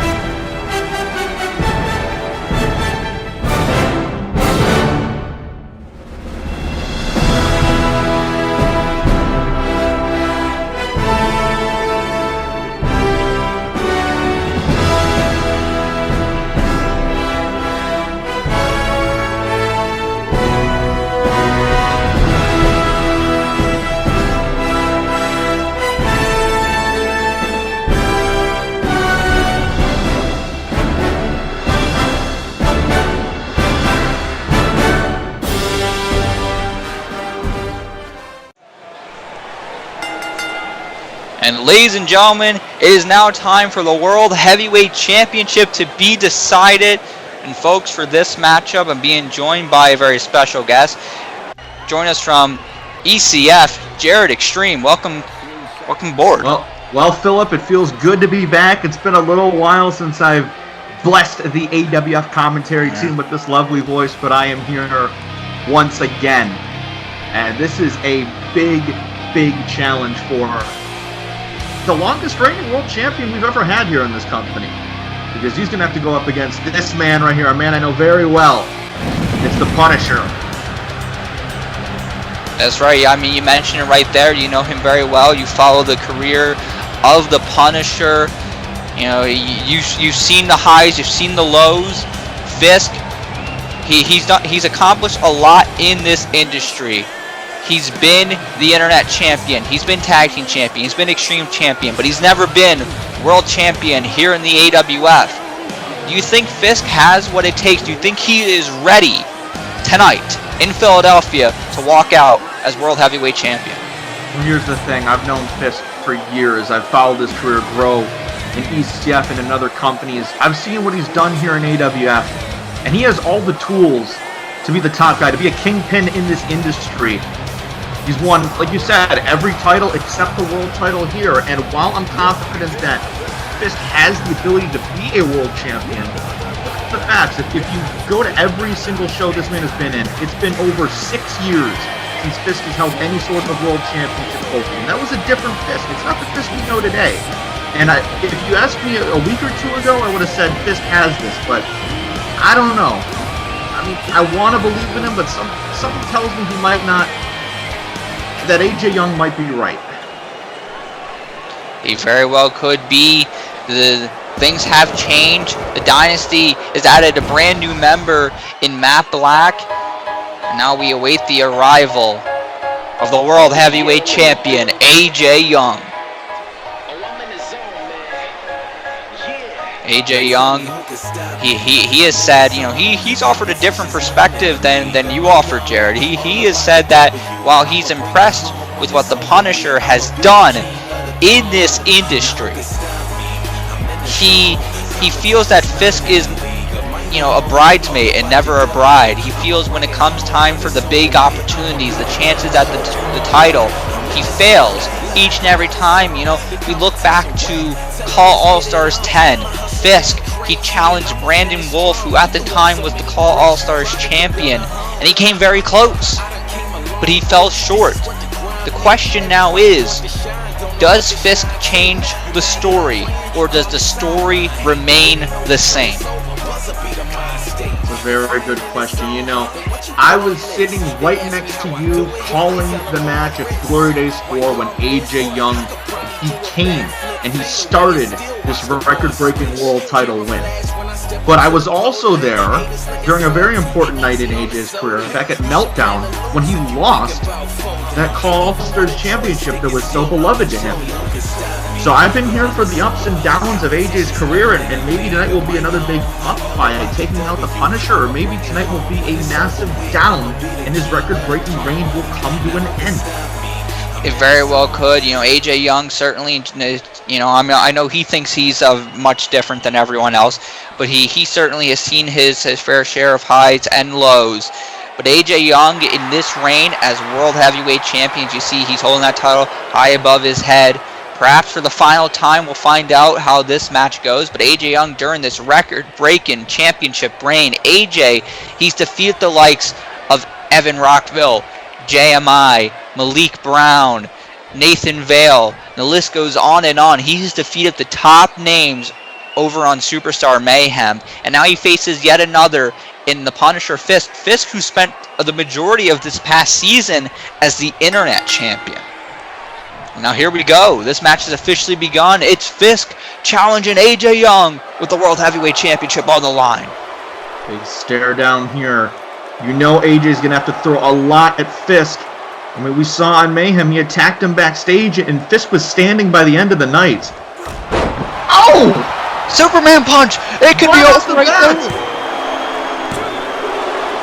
Oh! Not enough. Could you imagine if AJ Young's championship reign came to an end right then and there in seconds after the bell rang? Well, we never would have heard the end of it. Never would have heard the end of it. Now you gotta wonder, I mean, you mentioned the Dynasty earlier on. You know that the Sushi Lover and Matt Black are somewhere in the back just watching this match like a hawk. Wait, hold on. You gotta wonder if they're gonna play a factor in this match. Look at this. AJ, he's left the ring and he's got the World Heavyweight Championship, and look, he's leaving. I'm not shocked by this at all. AJ's saying, oh, I'll worry about this another night. And look at Fisk. Fisk's not going to let AJ go. Can't escape the Punisher. You just can't. And hold on, is he thinking Dark Void? No, he's bringing him back to the ring, and the title is out of the picture. Right now, it cannot be used as a weapon. But now what does Fisk have in store? Oh, dear God, right into the apron. Now getting AJ back to the ring. That is the hardest part of the ring. It is the hardest part of the ring. Fisk knows that. That's why he used it to his advantage. And look, here comes AJ. Hits the big DDT. He needs to hit moves like that in order to keep Fisk down. Big knee from the champion. AJ Young, he tried to walk out of this match right and early, and Fisk preventing that. I thought that was going to allow for Fisk to regain control in this match, but maybe AJ Young suckering the Punisher in, and look at this. Things are looking good for the champion right now. Beautiful blockbuster. Is this enough? Fisk immediately kicking out. Not even giving him the satisfaction of a 2 count, kicking right off the bat at 1. And again, sending Fisk to his feet. Look, see, now kick to the midsection. This is what AJ Young needs to do right here. He needs to keep Fisk grounded. He needs to keep him down. He doesn't want to give him an edge. Last thing he wants is a rampaging Punisher going at him from all areas. And now he's calling up Fisk for something. Oh man, from the top rope, a big chop to the head, sending Fisk down, and now AJ off the ropes, the big knee drop. You know, a lot of people, they have a lot of opinions about AJ Young. So, some positive, some negative. AJ Young, no stranger to bending the rules if he feels it's necessary. But you have to admit, for someone to have the type of title reign that he has had, you got to be able to handle it to last this long. Look at this. Oh, hold on. Oh, guaranteed DDT. Wow, Fisk kicking out at a 1. Fisk is not messing around tonight. He is all in on this match, and he is not going to let AJ get one over him. Not this close, at least. Oh, dear God. And you got to say, too, AJ Young, I mean, a lot of people look at this matchup and you think, Fisk has got the size advantage. Maybe he's going to tear AJ apart. But I look back to Revolutionary War. AJ was locked inside Hell in a Cell, and he took a hell of a beating and survived with the World Heavyweight Championship. AJ has proved before, when the odds maybe aren't in his favor, he can get the job done. I mean, I'll give AJ this. I mean, you can call him a lot of things. Some have called him loud, abrasive, confrontational. But the one thing you can't call him is a bad champion. And oh! What a choke slam. Well, you might not be a champion anymore. You might not be a champion after this. Not enough.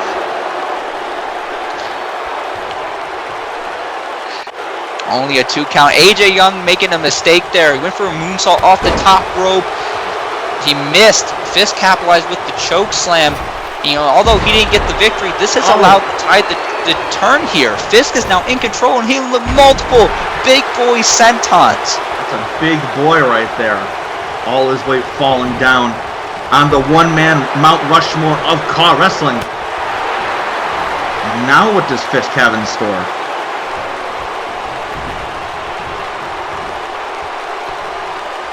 AJ, he could be in trouble. Wait, hold on. Oh, hold on. Hold on, here we go. Shoulders are pinned. This could do it. Is this gonna be it? Oh, the Punisher is able to kick out. AJ Young not able to kill the killer just yet. But this might... Oh my goodness. Pump handle neck breaker. Remember, when we kicked off this season, the Punisher Fisk was drafted over to Superstar Mayhem. And who did he go after on night number 1? That man right there, his opponent tonight, World Heavyweight Champion AJ Young. Fast forward all these months later, and they're fighting right now here at the Royal Rumble for the World Heavyweight Championship. Good Lord. I've been calling this man's matches for 7 years, and sometimes I'm still astounded about the big power moves and the strength that the Punisher is able to bring on in this ring.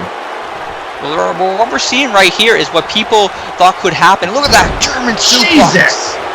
I think AJ's head might have bounced off the bottom turnbuckle.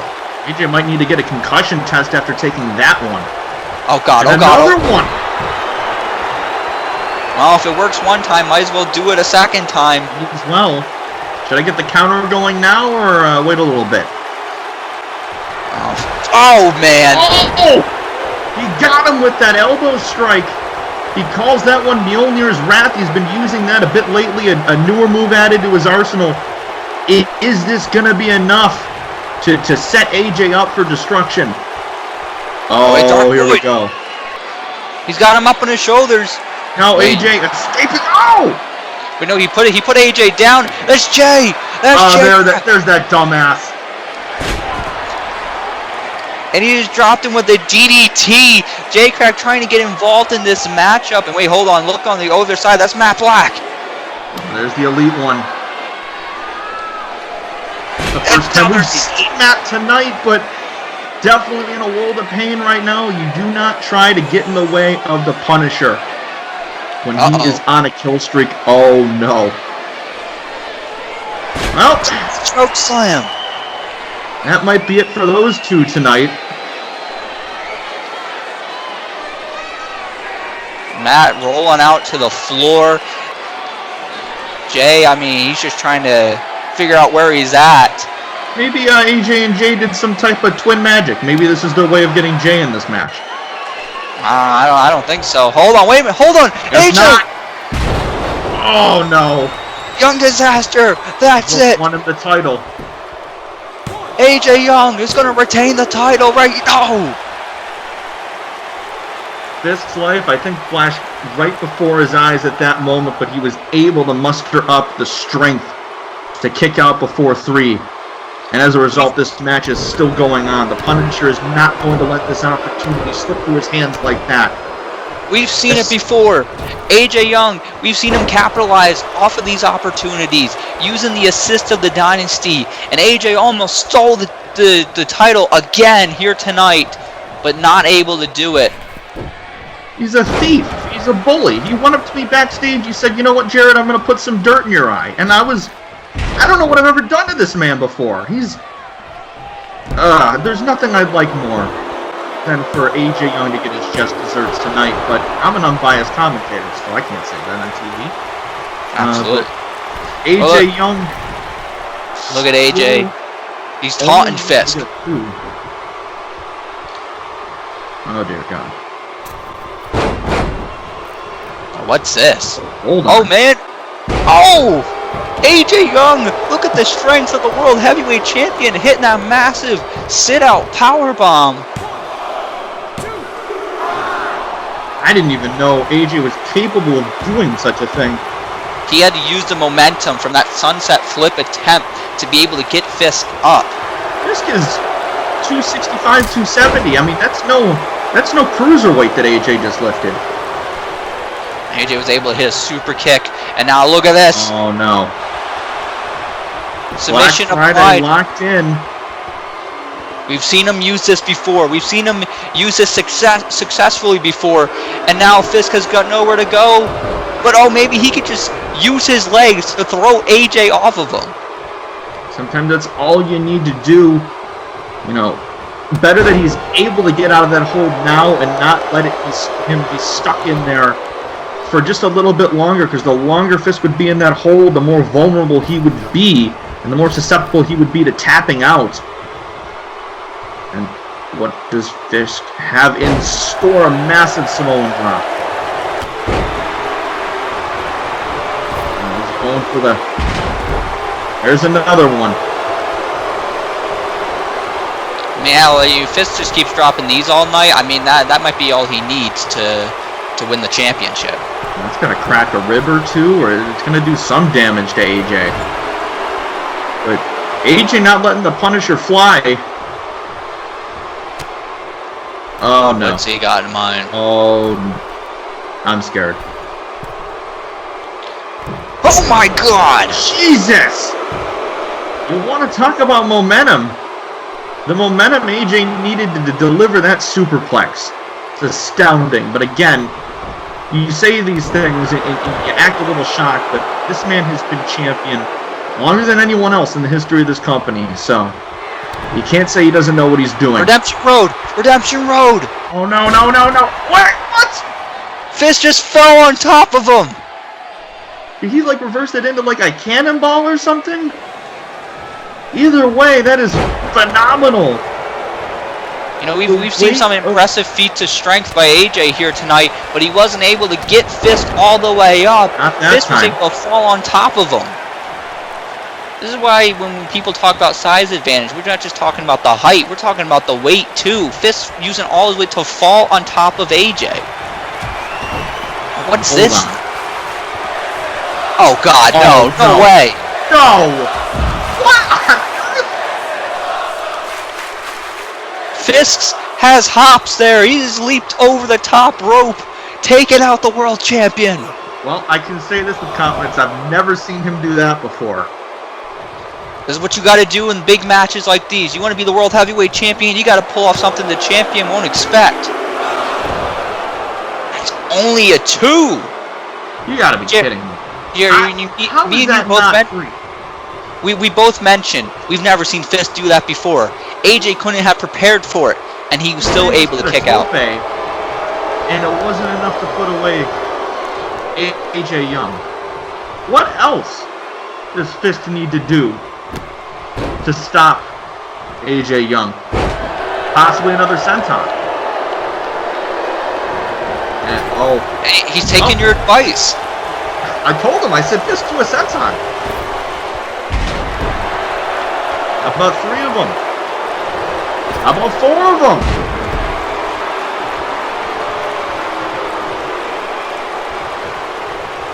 What's he doing now?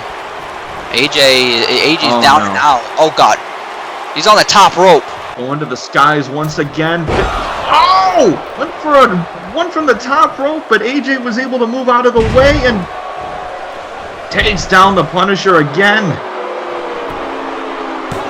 Does he got him here? Come on. Not enough. Fisk tried to pull off what would have been very impressive, that leap from the top rope, that huge senton. It would have been enough, you gotta believe. Now AJ, that's the second guaranteed DDT of the match. It might be enough to win him this title match. Not so fast. AJ, he can't believe it. He thought he had the Punisher's number right then and there. Oh, look at this. Oh, I think I know what he's going for. We've seen it before. We've seen AJ expose the turnbuckle pad, and usually he's got malicious intent in mind. That brain buster to the turnbuckle. This is not the referee. The referee has noticed that the turnbuckle pad's been exposed. He's actually putting it back on. We've seen that in careers. We don't want the same thing to happen. Oh no! AJ, the referee was distracted. The referee never saw it. AJ just hit Fisk below the belt. What the hell is this? And Fisk barely able to get up. Come on. Oh no. Redemption Road. Oh man. And look at AJ. It took everything out of him, but he was able to hit Redemption Road. We saw him earlier fail. Now we see him succeed, but it clearly took a toll on the champion. And now slowly going for the pin. And somehow the Punisher is alive here in Philadelphia, able to get the shoulder up, and AJ can't believe it. This man, never short on confidence. Oh, is that a chop block? Match might be over right here. No, not for the Punisher. The Punisher already up to his feet. And now AJ. Oh, wait, hold on. What is this? That's like a modified pile driver there by the champion. And look at AJ. He's going to expose another turnbuckle pad. Doesn't work the first time. Might as well go for it again. We might be seeing the last of Fisk here in the AWF if he is able to connect with that devious brainbuster. AJ Young has taken out individuals with that move. He's taken out Ben Hitman. He's taken out Nathan Vale. Is he going to take out another individual here tonight?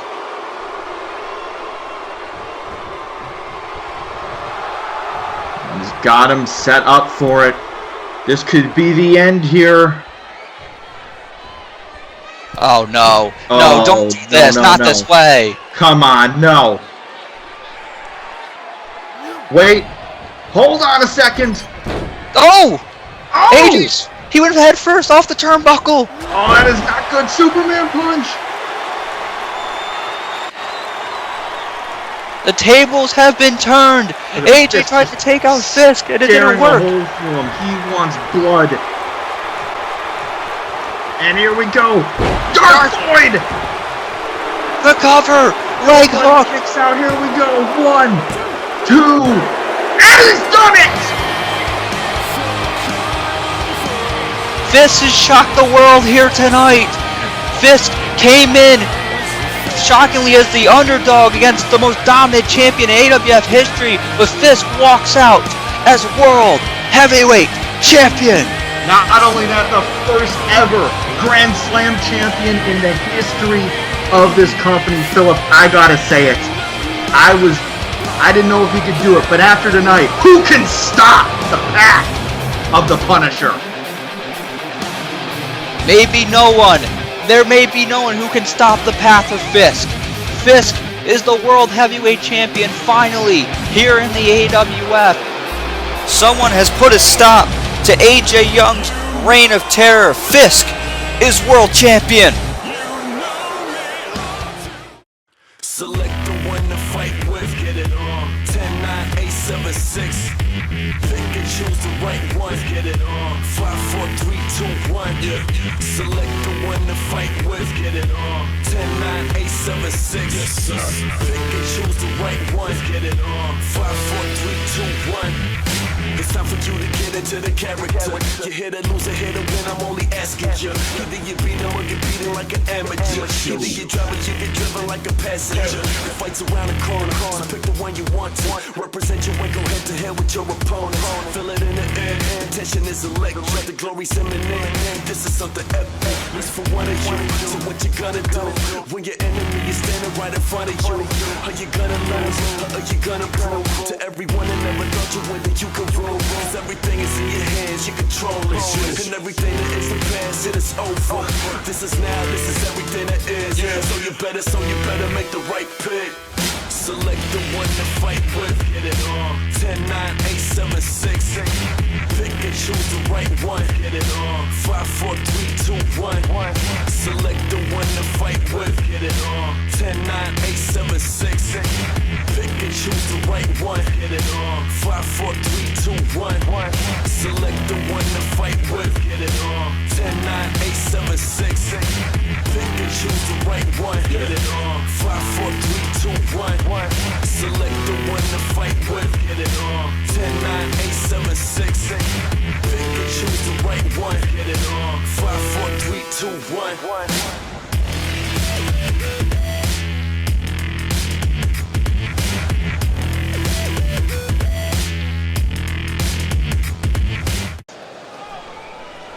And ladies and gentlemen, it is now time for our main event of the night, the 30-man Royal Rumble match, with the winner going on to the main event of Glory Days 5 to challenge the champion of their choosing.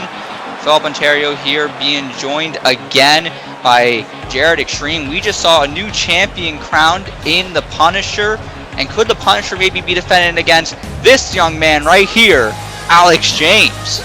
That's a match I'd love to see. The Crash Poet against the Punisher. Give me that right now. I'm very excited to be back here once again, calling for the second year in a row. I'm here calling the 30-man Men's Royal Rumble. Well, now we got number one making his way to the ring, Alex James, who made his AWF debut, a part of the Best of the Super Juniors tournament, and he actually did quite well for himself. We've seen over the course of the last few weeks a friendship form with Connor Green. Connor, who's also going to be in this Royal Rumble. Maybe those two will meet up. But Alex James starting out at the some would say impossible spot of number one. Can Alex James shock the world and win the whole Royal Rumble from number one? Jared, do you think he can do it? I mean, this is a man that has captured the hearts of a lot of people in this industry. He's injected this industry with youth and with talent, and I think the world of Alex James, but I would be lying if I said that number one wasn't a very tall task to escape. Certainly is. I mean, he may be everyone's favorite wrestler, but we'll see how he does in this Royal Rumble as we wait now for number two. Maybe by the end of the night he'll be everyone's favorite Royal Rumble winner. Oh, wait a minute. Oh. We are in the presence of royalty. It's the king.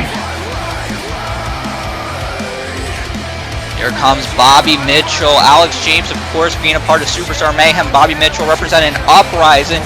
And that is the thing that we're going to see in this Royal Rumble match. Superstars from Uprising and Superstar Mayhem that we don't normally see go head-to-head are going to battle it out in the Royal Rumble match. And we're kicking it off.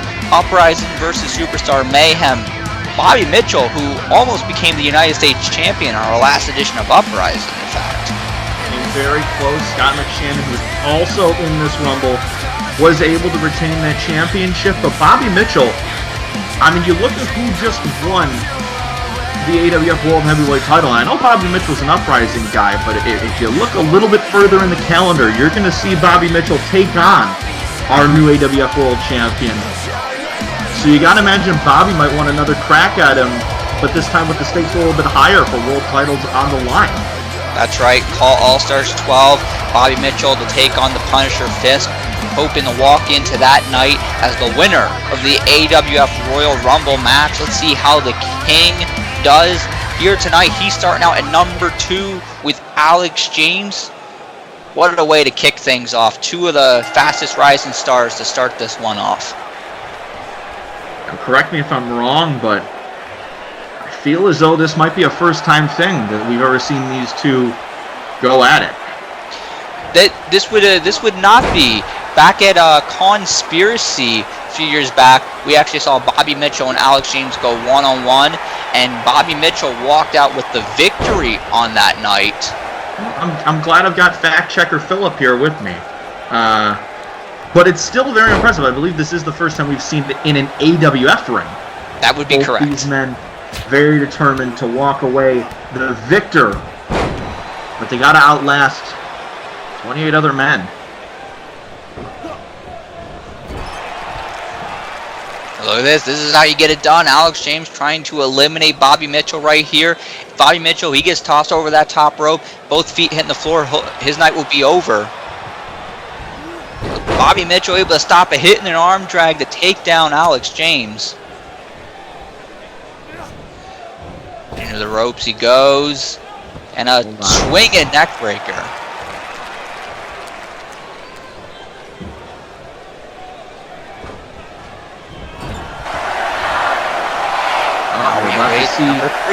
Number three. It's going to be.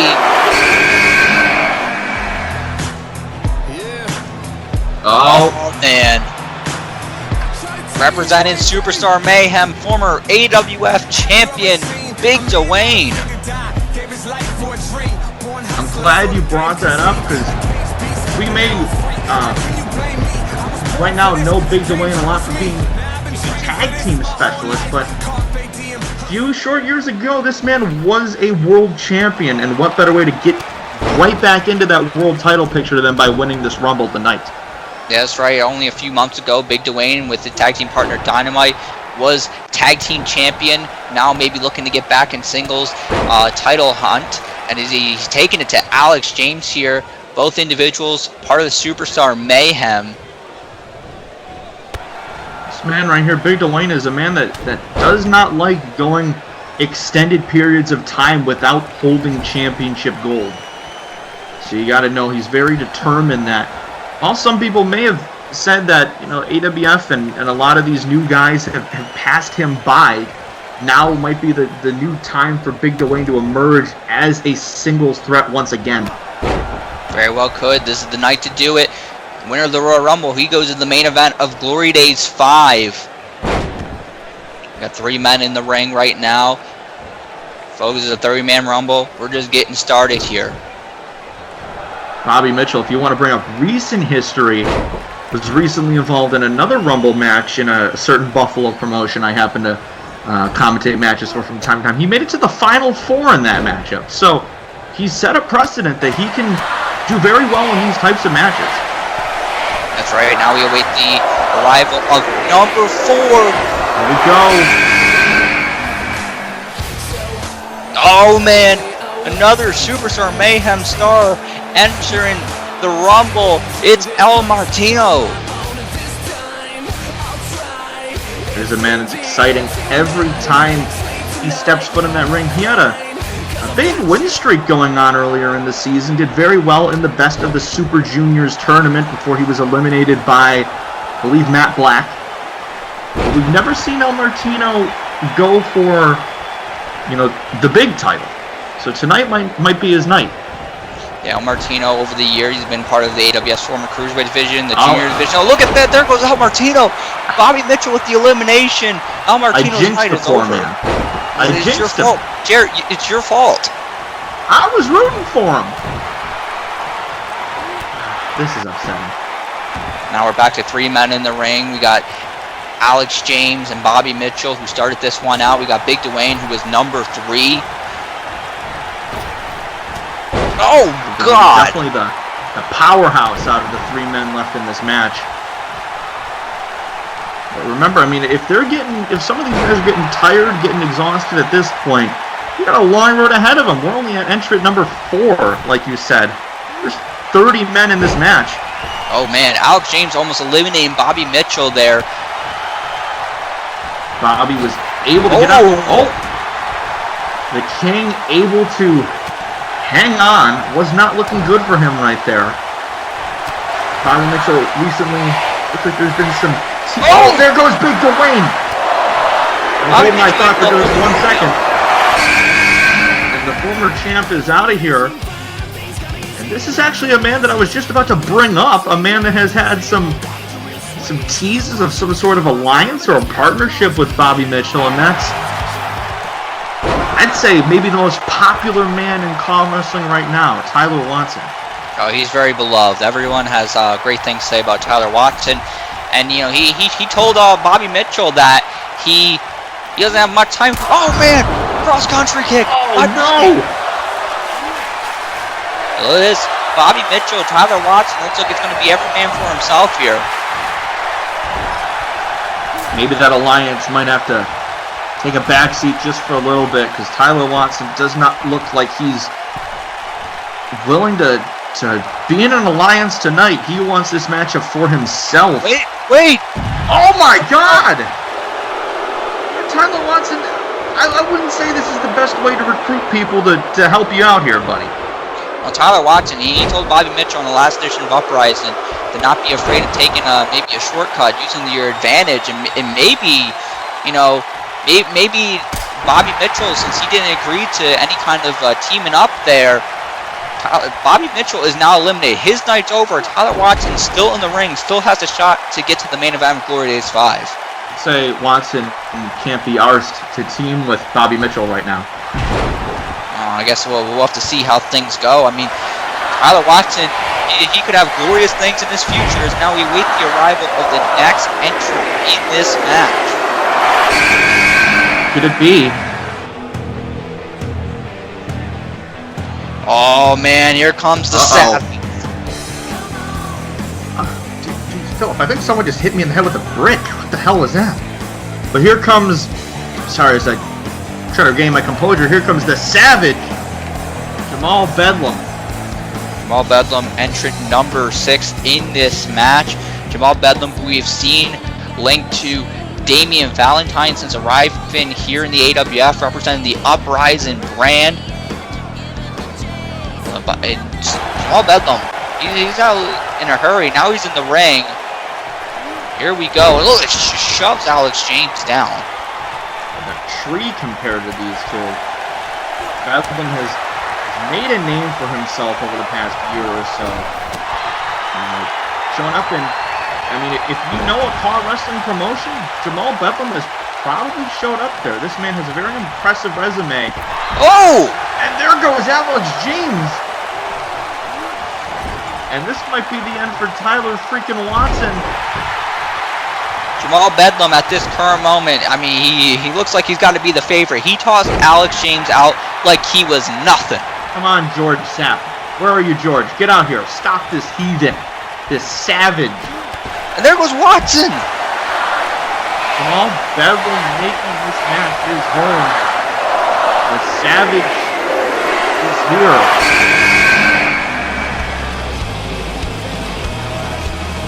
Wait, entrant number 7, Superstar Mayhem's Connor Green. My best friend. Ah, yes, I hear you guys get along. Get along.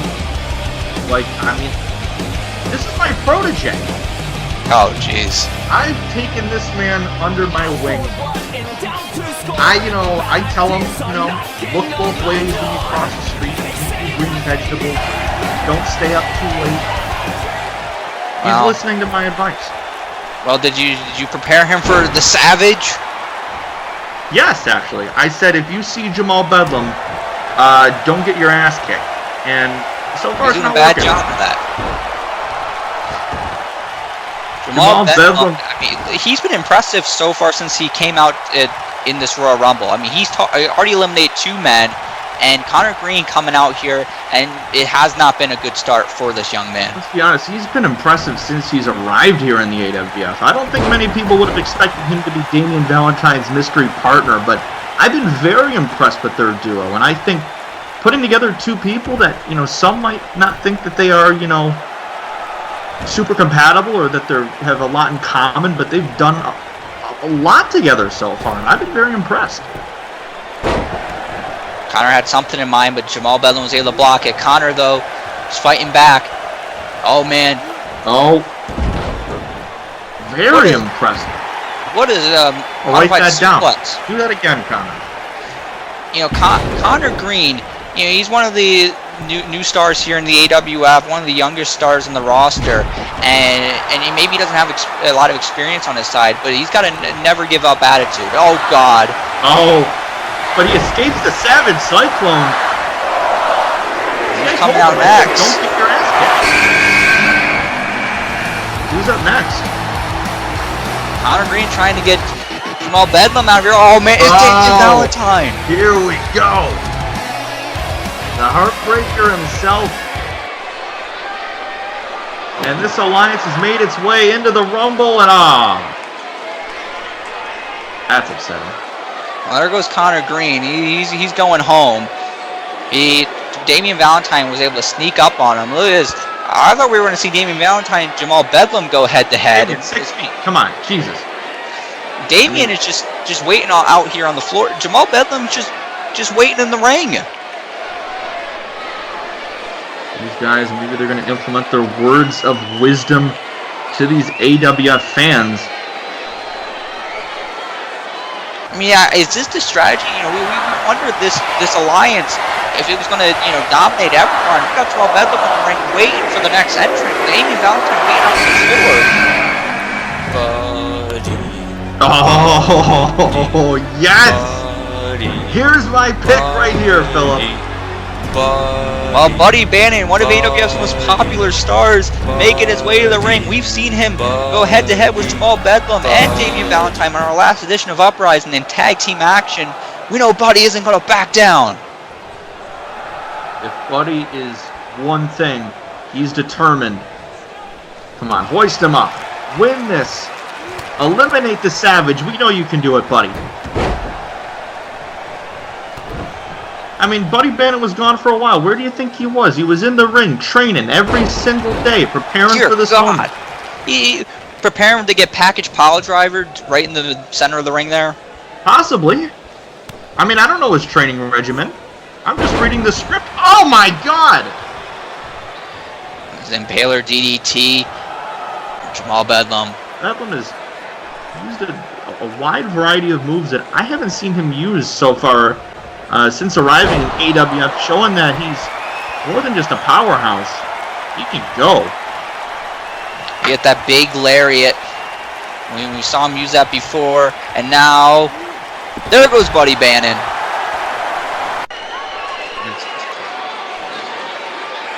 Jared, now the question is, Jamal Bedlam has dominated every single person since he's walked out in this match. And he's got his tag team partner out on the floor, to back him up. Can these guys be stopped? I don't know. Wait, that's Irvino. Frequent foe of this tandem we've seen recently. Irvino taking his time. Hold on, he's looking like he's not going to go after Jamal. He's going after Damian Valentine. He wasn't going to let Damian Valentine rest out on the floor. He's going right for him. He's been at odds with both these men since they arrived in the AWF. Innovative powerbomb on the floor.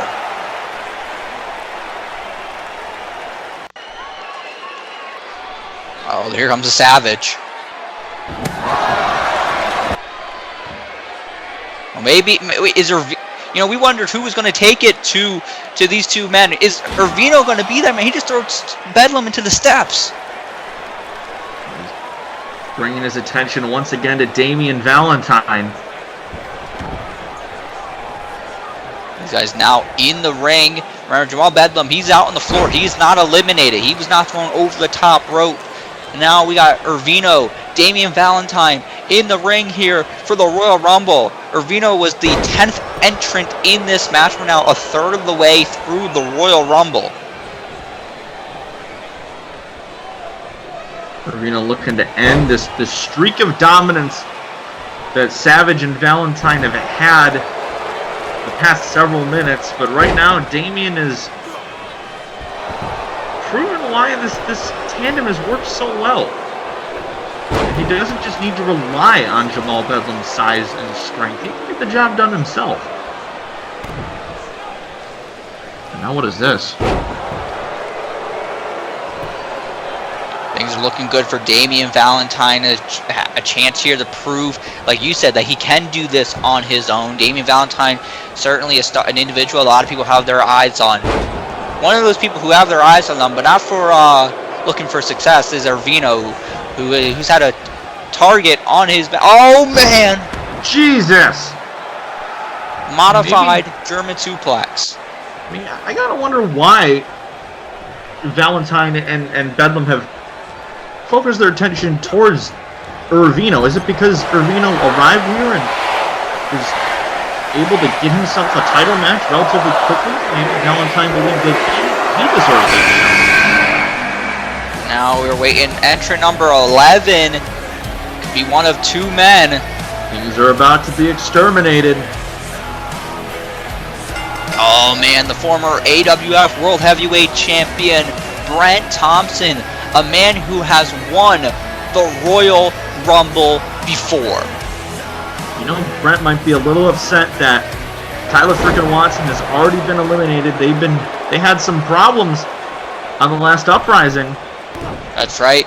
Brent Thompson and his tag team partner CJ Hawkins were hoping to challenge for the World Tag Team Championships earlier on tonight, but did not win the #1 contenders matchup. And then at the end, Tyler Watson went after CJ Hawkins, and Brent Thompson wasn't able to stop it. And we saw Brent Thompson at the end of that matchup was very frustrated anyways, but now has a chance to turn things around. He's in the Royal Rumble, and he's done it before. He has done it before, a big moment. Back in 2013, made his return, won that Royal Rumble match, and he was able to go on to Glory Days and capture the AWF World title. That's right. Now in here with two of AWF's youngest stars, Damian Valentine, Arvino. Can Brent Thompson, the veteran, can he get back control? Can he win this Royal Rumble and become world champion once again? It would be a big way of showing, yeah, I might not be the youngest guy anymore, but I can still go. Do not count me out. I've been champ before. I can do it again. And it's only been a couple of years since we've last seen Brent hold world title gold, albeit it was... Oh, no. Oh, God. Briefly. Oh, God. Brent Thompson is gone. Brent Thompson's been eliminated from the Royal Rumble, and I'm shocked. I'm shocked. This is a former winner, and I think I've just learned that whenever I start gassing someone up, they're going to get eliminated. So maybe I should just stop talking, and there goes Damian! Damian Valentine eliminated by Arvino. Wait, Jamal Bethel's in the ring. Jamal's got to be pissed. He hit the big lariat. Got eliminated. He hits him with that vicious lariat that we've been seeing over the past few weeks. I'm scared for Arvino. Uh-oh. Savage Cyclone, maybe? No. Oh! Out to the floor, Arvino has been eliminated. And once again, we are seeing Bedlam being the only man in this ring. Cleaning house once again. That's the, I believe, number 12. Stop him. Oh, man. Look no further than a fat bitch Slayer. These what does that jacket say? Pimpin' ain't easy for John Blackos. The biggest pimp I know, that's for sure. John Blackos entering the Royal Rumble here tonight at entrant number 12, and he's looking at Jamal Bedlam. These guys are no strangers. They went head-to-head at Call All-Stars 11. You know what, Jared? You know what, Philip? I'm thinking it's dinner time. It may just be John Blackos, Jamal Bedlam. These guys got a lot of history. Everyone remembers that match. What a match it was. And now what a match it was. They meet head-to-head here in the Royal Rumble. And we were wondering who's going to take it to Jamal Bedlam. Maybe it's a man who's beaten him before in John Blackos. This is a man that was one of the first to announce his intentions of being in this match. A man that some people are considering to potentially be a favorite to win. And you know, Jamal Bedlam, he maybe looked at those posts and those tweets, and he may have taken personal offense to that, saying, you know, I'm going to be the one to win. I'm not going to let this idiot beat me once again. And he's showing that right here again. John Blackos, he's been one of the favorites amongst the fans for the past few weeks, but Jamal Bedlam has been probably the favorite these past few minutes. Oh, Bedlam, how many eliminations has he racked up so far? That's what I'm wondering. It's 4? Jeez, that's definitely a record for the match, at least. And John Blackos could be in trouble. Oh, he missed the lariat. And there's the SOS of the former 2-time United States champion here in the AWF. John knows his way around this ring. He has faced bigger men like Bedlam before, and he has come out on top. Oh! There goes the salvage. Jamal Bedlam has been eliminated by John Blackos. Hey, wait a minute. Oh, hold on a second. That's number 13. It's TJ Nicholson. I've heard a lot about this man. This man has been on my radar. And he's now entered himself into this Rumble match. TJ Nicholson, another one of these fastest rising stars. He's been making the rounds, and it seems he has found his way to the AWF. Very curious to see where this man ends up. But right now, he could be ending up in the main event of Glory Days. Hey, remember, the last Royal Rumble, that's where John Blackos made his AWF debut, and here we are. TJ Nicholson making his AWF debut in the Royal Rumble, and now we're seeing John Blackos and TJ Nicholson go head-to-head here after John eliminating Jamal Bedlam. Arguably the biggest elimination in the match so far. We saw that tandem of Valentine and Bedlam, who were dominating, really get eliminated just like that. And now we're seeing TJ Nicholson maybe spoiling the early party for John Blackos by taking it to the French Phenom. I know John, he's not going to take it just like that. Not one bit. Not at all. This is a very interesting matchup. John Blackos, maybe at one time he was where TJ Nicholson is now, a guy a lot of people looked at and said, hey, maybe this kid's got something. And John Blackos has gone on to do a lot of incredible things in this company and in this whole community. And now TJ Nicholson looking to accomplish the same things. Big forearm shot by Nicholson. The first time I've had the pleasure of calling one of this man's matches. He has definitely done a lot to impress me so far. Well, he'll do a lot to impress a lot of people if he wins the Royal Rumble. Of course. But if John Blackos has anything to say about that, that will not be the case. Wait, now entering up to 14. Wait a minute. Oh, wait a minute. He's back. Funky. It's Moon Moon. The native of funk is here. I mean, we said this with Brent earlier. Speaking of men that know how to win Royal Rumbles. That's right, a former Call All-Stars Rumble winner. That's right, you heard correctly. Moon Moon. He's got Royal Rumble victory experience, and now he's in another Royal Rumble, and he's back here in the AWF. Well, he's feeling good. To take a quote, though, from someone I unfortunately know very well, he's looking a little bit bigger since the last time I've seen him. Look at this. Moon Moon not even taking the sunglasses off. He's ready to boogie. Oh, I thought we were about to see another dance off. He's put sunglasses on John Blackos. What? You hear the music. Moon Moon's music is playing. Moon Moon, I don't know if I remember this rule about a Royal Rumble. He wants to dance.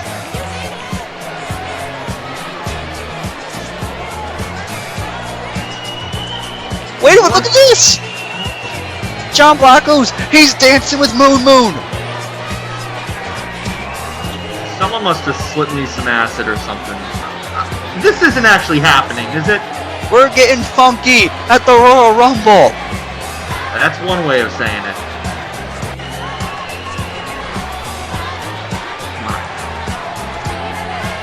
Moon's telling him to slap that ass. I'm about to get in there myself and join them. Look at this. These guys are dancing. This is a party. It's always a fun time here in the AWF. Oh, wait, hold on. Oh, my God.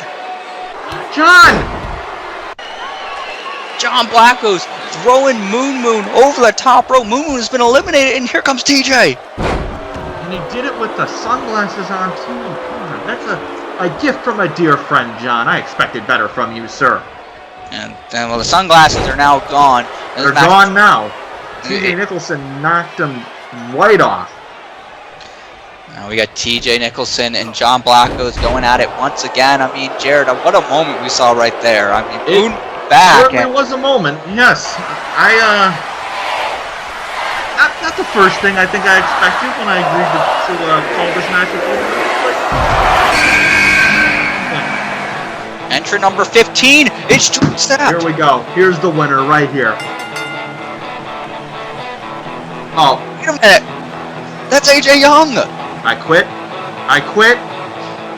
But now former World Heavyweight Champion AJ Young is attacking George Sapp. AJ Young couldn't last a half hour without that title, and now he's... Oh, dear God. Redemption Road to George Sapp. Tell me... What is going on here? AJ Young is heading towards the ring. Is this even official? I guess we're gonna let this go. I guess AJ Young is in the Royal Rumble, folks.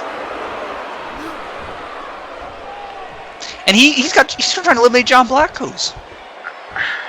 I had a feeling that AJ Young was not going to take losing this title lightly. Well, he wasn't wasting much time. Not wasting much time. He's trying to get back into the title picture immediately. If AJ Young wins the Rumble, we might be seeing that rematch with Fisk much sooner than I expected. AJ Young, he won the World Heavyweight Championship back at Glory Days 4. He wants to be back in the main event, Glory Days 5, and win the World Heavyweight Championship once again. He can do that if he wins the Royal Rumble here tonight. Oh my goodness. AJ Young and John Blacko's. I mean, what a matchup that would be. Two stars from opposite brands, and you got AJ Young and TJ Nicholson. That's definitely a first timer. John on his feet. Not today, sir. Big SOS. Now, correct me if I'm wrong, Philip, but a certain someone AJ knows very well, perhaps a tag team partner, is also scheduled to be in this matchup. That's right. So he's got some insurance policy coming later, that's for sure. Jay Crackton, the new internet champion. He's set to be in this Royal Rumble match at some point. I mean, maybe he's the next entrant. Could you imagine if AJ and Jay are both in this ring? I mean, it would dominate. I might just get up and walk out of the arena if that's okay. We'll find out who it is. Wait a minute! Oh, wait a second! That's Ben Hitman!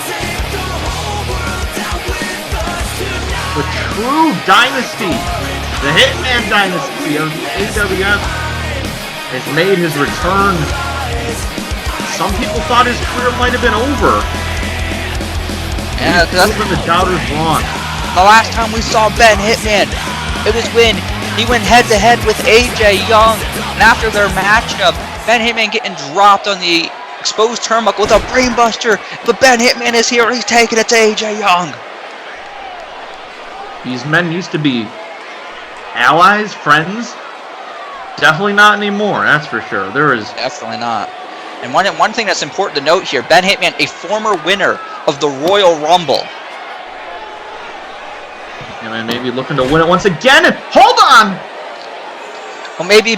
Well, I guess it won't be tonight. But it also ends tonight's run for AJ Young. Hitman, costly move there. He knew full well what he was doing.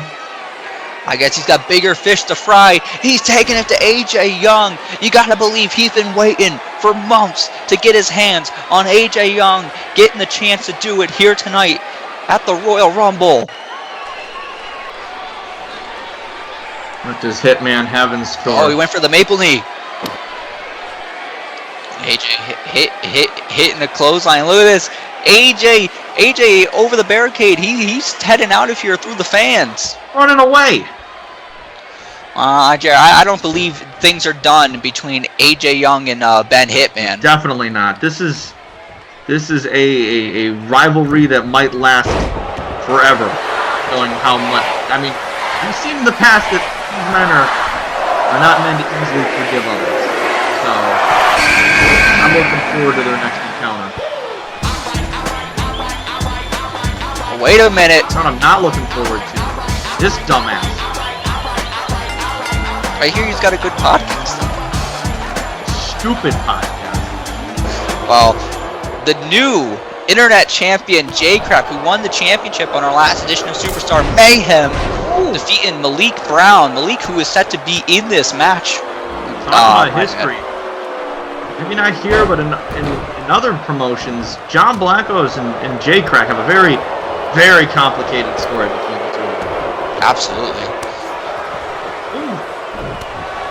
Wait, Liz, are these maybe John and Jay reuniting here? These guys once friends, I guess you could call it. Well, I guess not. Let's escape those type of. Let's just call Blackos an indentured servant. Once you escape those, typically you don't see them coming back to their. Let's just use the word boss. So probably not. Probably not.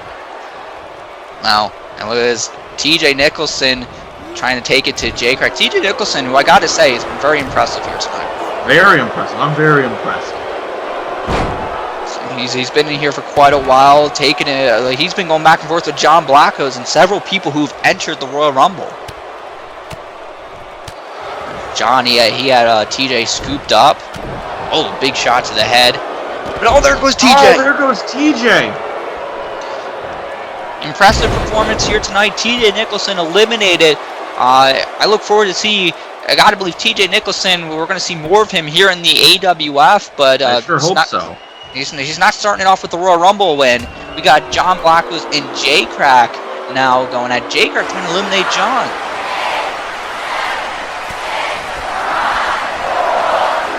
Now we wait the rival entrance 18. Oh man, we saw his tag team partner earlier on tonight. Here comes Dynamite. Dynamite is here. He's ready to fight. Remember, a few short months ago, Dynamite won. He beat J-Crack and AJ Young for those World Tag Team titles. That's true.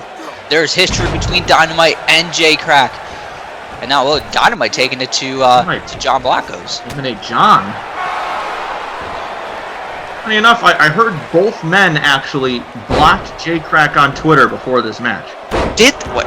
I hear that's very popular. A very popular thing to do lately is block this man on social media.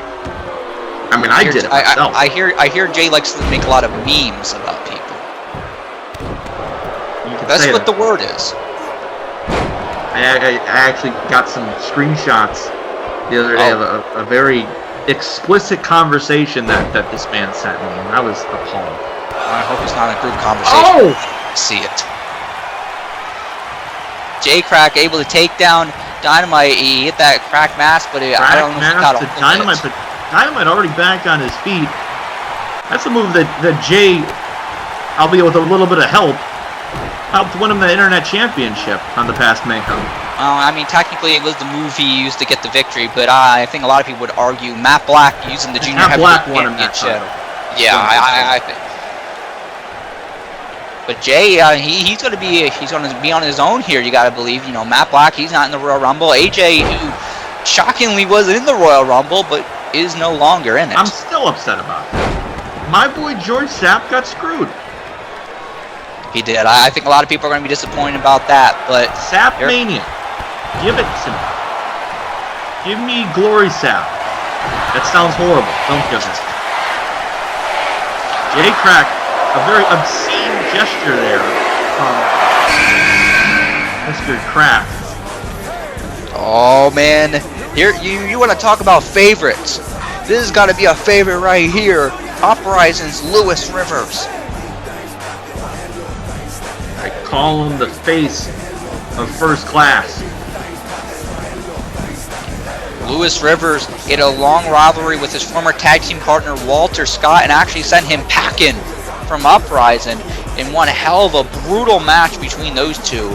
Lewis Rivers, I mean, he's former tag team champion. He's been very impressive. And Jared, I mean, you think it's fair to say that Lewis has got to be the favorite so far?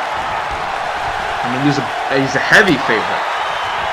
I mean, a lot of people predicted John, but a lot of people predicted Lewis Rivers, and it's hard to not, think the same way. Look at what this man has done on Uprising as a solo act. He's been pretty much unstoppable. And we'll see how unstoppable he is here tonight. All right, the only man who could meet the power of Dynamite. That's for sure. Folks, our next entrant in this match will be entrant number 20. That will be 2/3 of the way through this Royal Rumble. Oh, Dynamite's in trouble. Dynamite, oh no! Dynamite sent packing, will not be his night. We got 3 men in the ring. Got Jay Crack, John Blackrose, and Lewis Rivers. Oh man, poke to the eye. Lewis Rivers no stranger to doing whatever it takes, and it's all legal here in this Royal Rumble. He's a law-abiding citizen. Come on!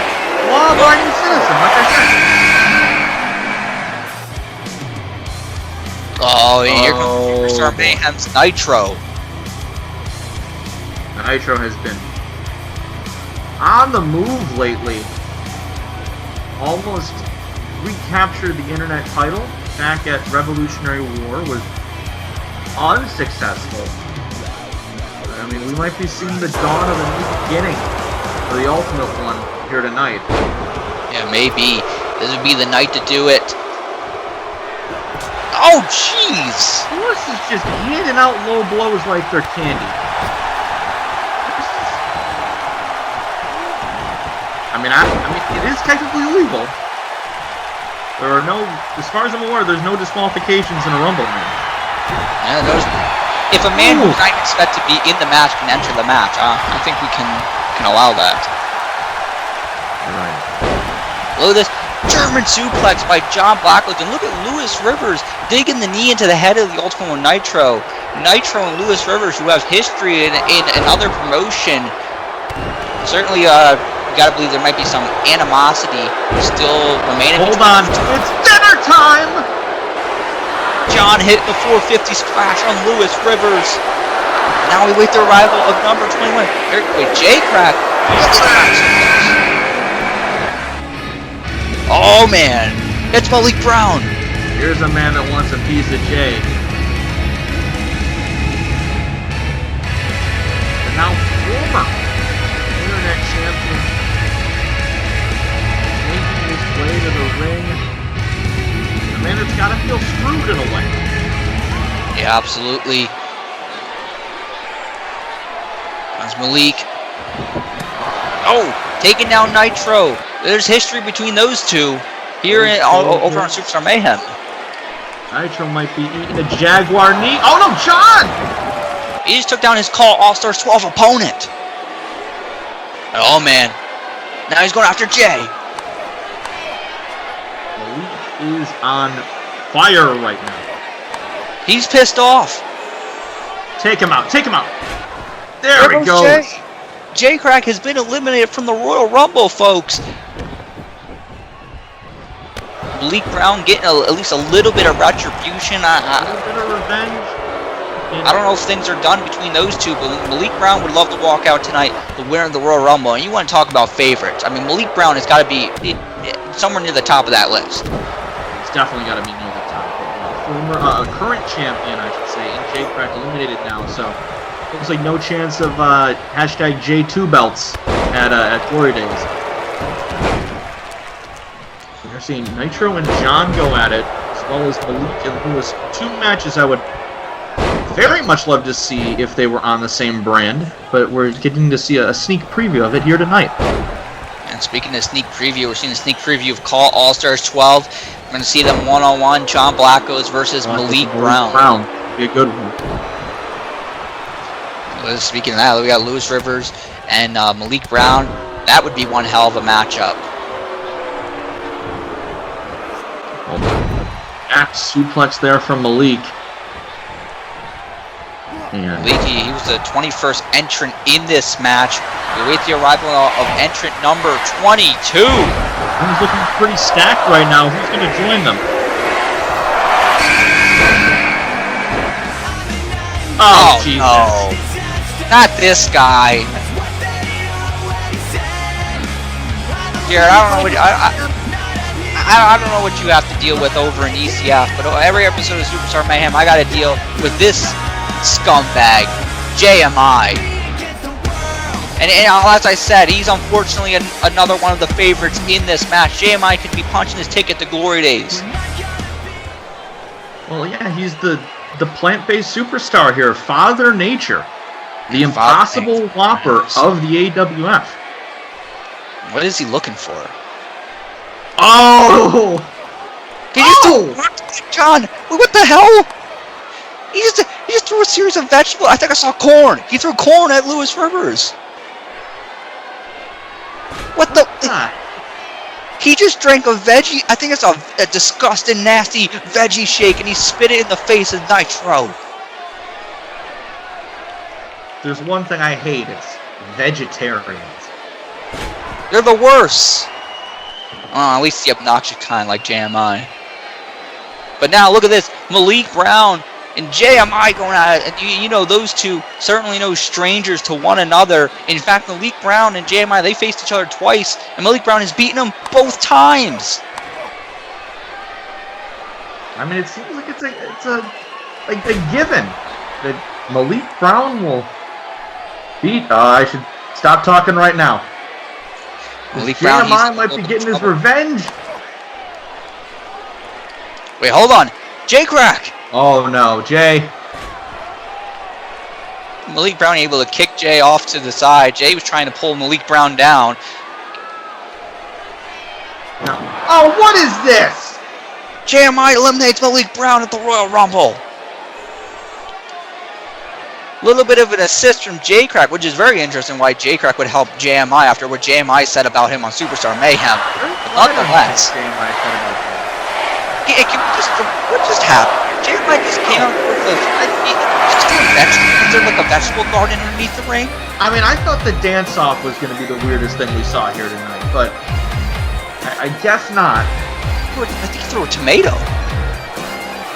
Wow. I'm at a stand-up show. Here comes the United States champion. Scott McShannon making his way out here. Successful title defense on Uprising over Bobby Mitchell. And now he's about to enter the Royal Rumble. Scott McShannon, who's done very well since arriving here in the AWF. He's done great. He's already won himself championship gold. You know, a lot of people thought Scott McShannon was a very talented man, but they thought he might have just been in the shadow of a couple of other people. But Scott McShannon has proved those people wrong since arriving in the AWF, that he can be a solo act on his own. He can be a champion on his own.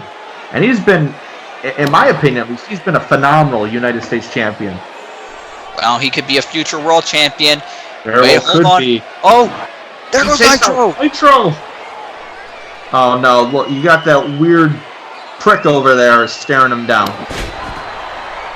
Scott McShannon takes down JMI. I guess JMI ran out of vegetables to throw and not going to throw him at the Scotsman. A year ago, when I called last year's Rumble match, I saw this man return, and I think that was the worst moment of my life. And it hasn't gotten any better since. That's all I'll say. Well, it could get even worse. He's still in this match. JMI, he could be heading to the main event of Glory Days. So could that man right there, Scott McShannon. Scott McShannon has anything to say about it. Lewis Rivers trying to put a stop to Scott McShannon. And Lewis Rivers, he mentioned before that he'd love to win singles gold. He eliminated Scott McShannon. I mean, that could be a ticket towards the United States Championship. Look at that big elbow drop. Big elbow from Lewis.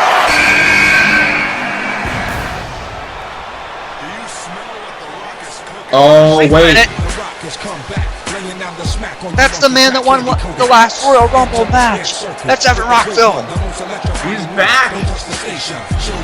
The last time we saw Evan Rockville was back at CyberSlam when he faced JMI. We haven't seen him since then here in the AWF, and he's back here tonight. The former AWF champion is here.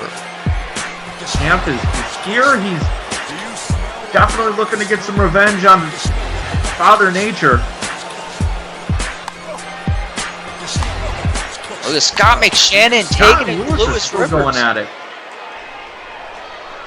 What's this? Oh my God! Look this up. This. Oh, hold on. Scott McShannon just took out Lewis Rivers. That's huge, folks. That's huge. A potential favorite to win the whole thing is now gone. And now Evan Rockville, he went right after JMI.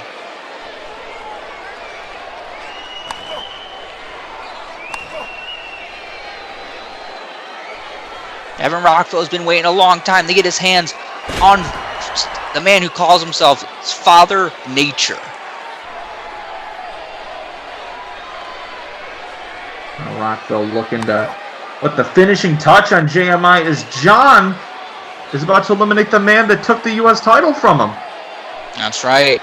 John Blacko, Scott McShannon, they're friends. They get along. We're just the Royal Rumble. It's every man for himself. Oh, where's rock bottom?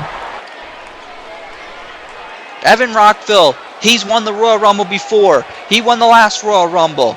He's been in the main event of Glory Days before. He could be right back there. He could be champion again.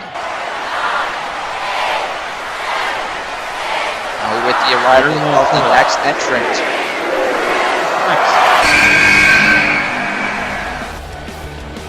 Oh, wait a minute. Here we go, folks. We're about to enter the Adamus Galaxy. There's Aether Adamus making his way to the ring. Aether, who was an unfortunate victim of a broccoli attack in the last edition of Superstar Mayhem. God, Aether wasn't in there earlier, or else he may have gotten some PTSD. But now Aether going after Rockville immediately. Hey, you go after one of the biggest targets in the ring. You want to make it an impression, that's how you do it. Very ballsy to go after arguably one of the greatest AWF World Champions of all time. Hit the big bang. What a first impression. You know, Rockville's been gone for a while. He may not be too familiar with Aether, and Aether's showing him this is what you have to look forward to, buddy. And he was able to take down John Blacko's. And now going after Scott McShannon. There's a boot to the head. Oh, wait, no. He's going to go for the lumbar attack. Wait a minute. Yes! JMI is gone. Time to celebrate. Aether Adamus has eliminated JMI. Oh, that's got to feel good. The best moment of my life. Now CJ Hopkins is coming out here. A man that has done quite a lot here, but he's never gotten the big one. At least not here. He's never been AWF champion. He's been Call All-Stars champion. He's been BYU World champion, but he's never been AWF champion. Now Hawkins going after Scott McShannon. Very interesting here. Scott in trouble. Oh, here comes John Blacko's super kick. Wait, whoa! Oh! Scott McShannon, the United States champion, has been eliminated. Every current champion we've seen enter the ring so far has been eliminated. Now John has been in there quite a long time at this point. I just got to say, Jared, how sweet was seeing JMI tossed over that top rope. Best moment of my life. Thankfully, he won't be going to the main event in Glory Days. I'm actually eating a steak in celebration right now. Good move. Well, it could be one of these 4 men, though, that go to the main event in Glory Days. It very well could be. What number are we at right now? How many more entrants do we have? Well, CJ Hawkins came out. He was entrant number 26. We're coming to the end here, folks. We have a few sacred spots left. Who is going to pull up the rest of this ring? Potentially number 27. Find the little Glory Days in the main event. Who's going to be 27? No way! Oh my God! That's the former AWF champion. That's Danny Hardy. We haven't seen him since he was taken out. Hey, the last time we saw him in the ring was back at CyberSlam when he lost the AWF championship to Shawn O'Connor. He was taken out the very next night. He was already injured, but now it seems Danny Hardy is healthy. He's ready to go, and he wants to be the champion. He said on that night he'd be coming back to win his title back, and he could come back and win the Royal Rumble. Could you see Danny Hardy in the Glory Days main event? Maybe. Very possible. Danny Hardy spent the early half of the season as world champion, looking to start things right back off where they stopped, I should say. Whoa! And there goes Hawkins. CJ Hawkins, Danny Hardy and CJ Hawkins, who've clashed before, back in Danny Hardy's first reign as champion. After John, we've seen Rockville and Hardy go at it in the past. They had a Hell in a Cell match at Glory Days a couple years ago. Well, is there reigniting the rivalry here? Danny Hardy and Evan Rockville, 2 men who have led the Kings of Kaw faction here in the AWF, one of the most successful factions in AWF history. Now is Rockville... Oof! Takes him out. I know John going after Aether.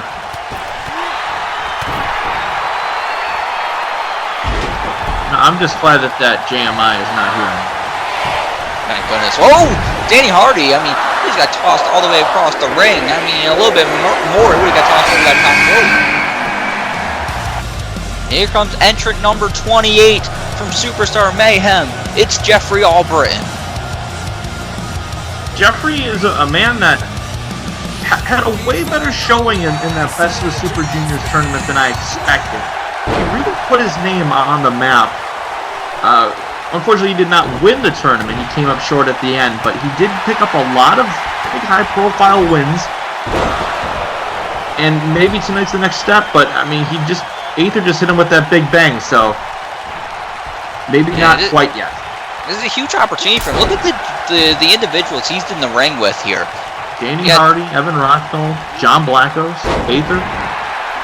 They're all huge names here in the AWF, and if Albritton's looking for that big moment to put him in that list, winning the Rumble will definitely do that for you. Absolutely. Oh, the insecurity there by John Blackos. Aether nearly escaping elimination, but Jeffrey, could you imagine if he eliminates Evan Rockville here?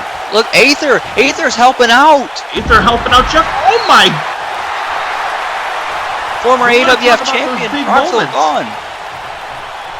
That could be one of them. Evan Rockville eliminated. You know what that means?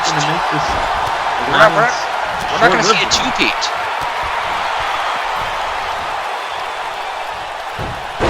Talk about potential big moments. Look at John Blackos. Almost took out Danny Hardy. Now look at this. Oh, the Falcon Arrow. John did the deal there.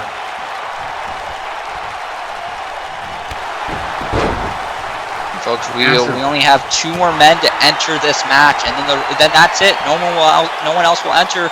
Danny Hardy. Oh no! Danger bomb. It's been too long since I've seen that one. Who's next? Number 29.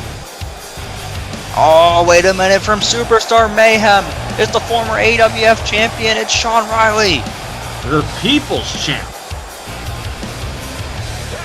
You want to talk a man who's accomplished a lot in this industry? He's been AWF champion, ECF champion, CCWO champion, and he wants to be AWF champion once again. He wants to get back to the main event of Glory Days.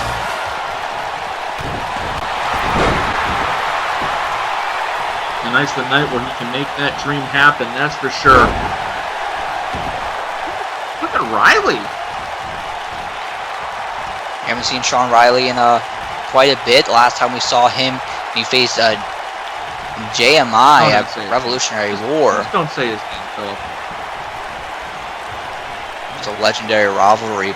And now Shawn Riley trying to eliminate Aether Adamus from this match. And here comes Jeffrey. But no, Aether is able to escape that one. Look at the size difference between Riley and Aether. But Danny Hardy and John are really in a real scrap right now. Oh, what is this? Uh-oh. No way. Oh my God. My. Don't tell me. The double attitude adjustment there by the People's Champion.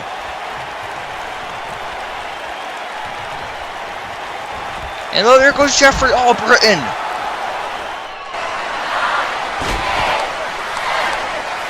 And look at this. Danny Hardy and Shawn Riley going at this. That's a rivalry of the past right there. Sure is. Oh, wait. Here comes entrant number 30.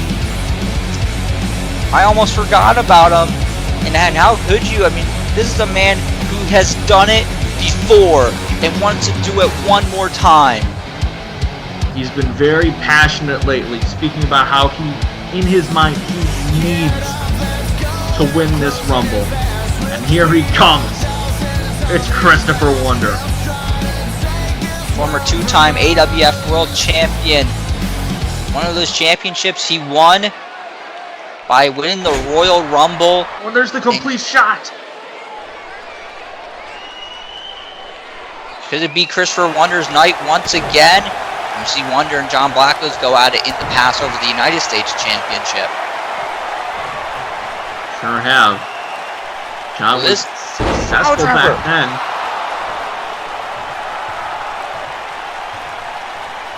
Who can stop Christopher Wonder? Look, Aether Adamus behind Wonder. It's Aether. Aether with a big bang. Down goes Wonder. Look, here comes Danny Hardy. Danny Hardy looking on it. Oh, wait, hold on. Danny Hardy in trouble. Oh, man. Oh, man. Oh, man. Danny Hardy sent packing. The former AWF champion has been eliminated. I'm shocked. This man just took out Danny Hardy. One of the biggest names in this entire company. What a showing tonight for this young man. But he might be in big trouble right here because he's got a very determined, a very focused Christopher Wonder going at him. Folks are breaking it down. No more individuals to enter this match. Oh, man. Aether's in trouble. Oh, come on. Aether now. He's going to get choke slammed out of here. No, Aether! Able to escape. Oh! And Aether just took him out. Christopher Wonder, the man who entered at number 30, is out. And we're down to 3. We got Shawn Riley, the former AWF champion. John Blackos. And then we got Aether Adamus. Jared, we got the final 3 of this final Rumble. 3. Oh, super kick.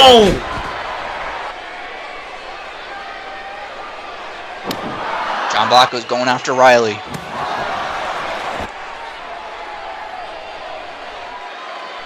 Who's gonna go to the main event of Glory Days 5? All three men want this tremendously. Attitude this might adjustment be it for John. John was able to get out of it, but he's in a dangerous position, able to get back in the ring. Oh, Riley in trouble. John Riley, and he's gone! Sean Riley has been eliminated. That means we're down to 2. John Blackos, Aether Adamus. What an incredible final 2. Either of these men winning would be a win in my book, that's for sure. But who's going to cash their ticket to Glory Days 5? This is very important too because we got John Blackos representing Uprising, Aether Adamus representing Superstar Mayhem. Both brands, they want the main event. Oh my God! That was a blink and you missed it move right there from Aether. Spanish Fly, and now faster than I could even dream of. John's in trouble. John Blackos, who's been in this match for quite a while, he could be gone. The fatigue may have gotten to him. Aether has been in there quite a bit as well, but John Blackos for much longer than the Guardian of the Adamus Galaxy, and now John's holding on for dear life right here. Oh man, taking down Aether Adamus. You got 2 fan favorites here too. I mean, it could go either way. John setting up for something. A kick to the chest. Gonna knock the wind out of Aether potentially. And now John swinging neckbreaker. John potentially looking to party it up with some fat bitches after this matchup. Well, we did see him party with one earlier on tonight. He did, yes. Well, we could see him partying with some more if he's able to get Aether out of here. Oh, wait, hold on. Oh, Aether, he's in trouble. Aether doesn't want to... Look, Aether fighting. There's fighting out of that. It's the last thing he wants to happen. Just to go out like that. But now, Aether, what a move there from Adamus. Could it be Aether's night? You know, a lot of people recognize how impressive and how big of a star this young man is, but some people don't, and I think a lot of people tonight, they're seeing that this man, he may be very well the future of this industry. Very well could. This is a man that's made waves recently in this industry. And he's had a lot of potential here in AWF, has not yet taken that potential and turned it into championship gold. Tonight he could change the narrative completely if he wins this matchup. John's in a little bit of trouble, struggling to get to his feet. Big Bang! Hold on, here we go. John able to block the Big Bang. SOS! See, in a regular match, John could go for the cover right there. He might get the victory. But this is not a regular match. This is a Royal Rumble. You got to throw your opponent over the top rope. John may have something else in store right now. 450? Oh my. Oh no! Aether got the knees up. Aether got the knees up.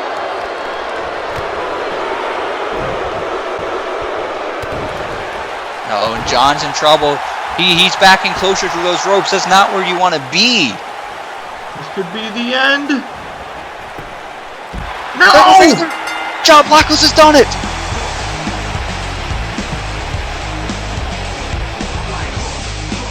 Can you believe it, Jared? John Blackos has survived. He has won the Royal Rumble, and he's going to the main event of Glory Days 5. I said when he came out, he was my pick to win. What do you know? What a win here for John Blackos. He's going to the main event of Glory Days 5. What one hell of a match, one hell of a show. Gotta thank Jared Extreme joining me for commentary here tonight. We are now on the road to Glory Days 5. We hope that you join us along that road, and we'll find out along the way where we end up. But we know one thing: John Blackos is going to the main event at Glory Days 5. Thank you everyone for watching us. Stay tuned on the road to Glory Days 5.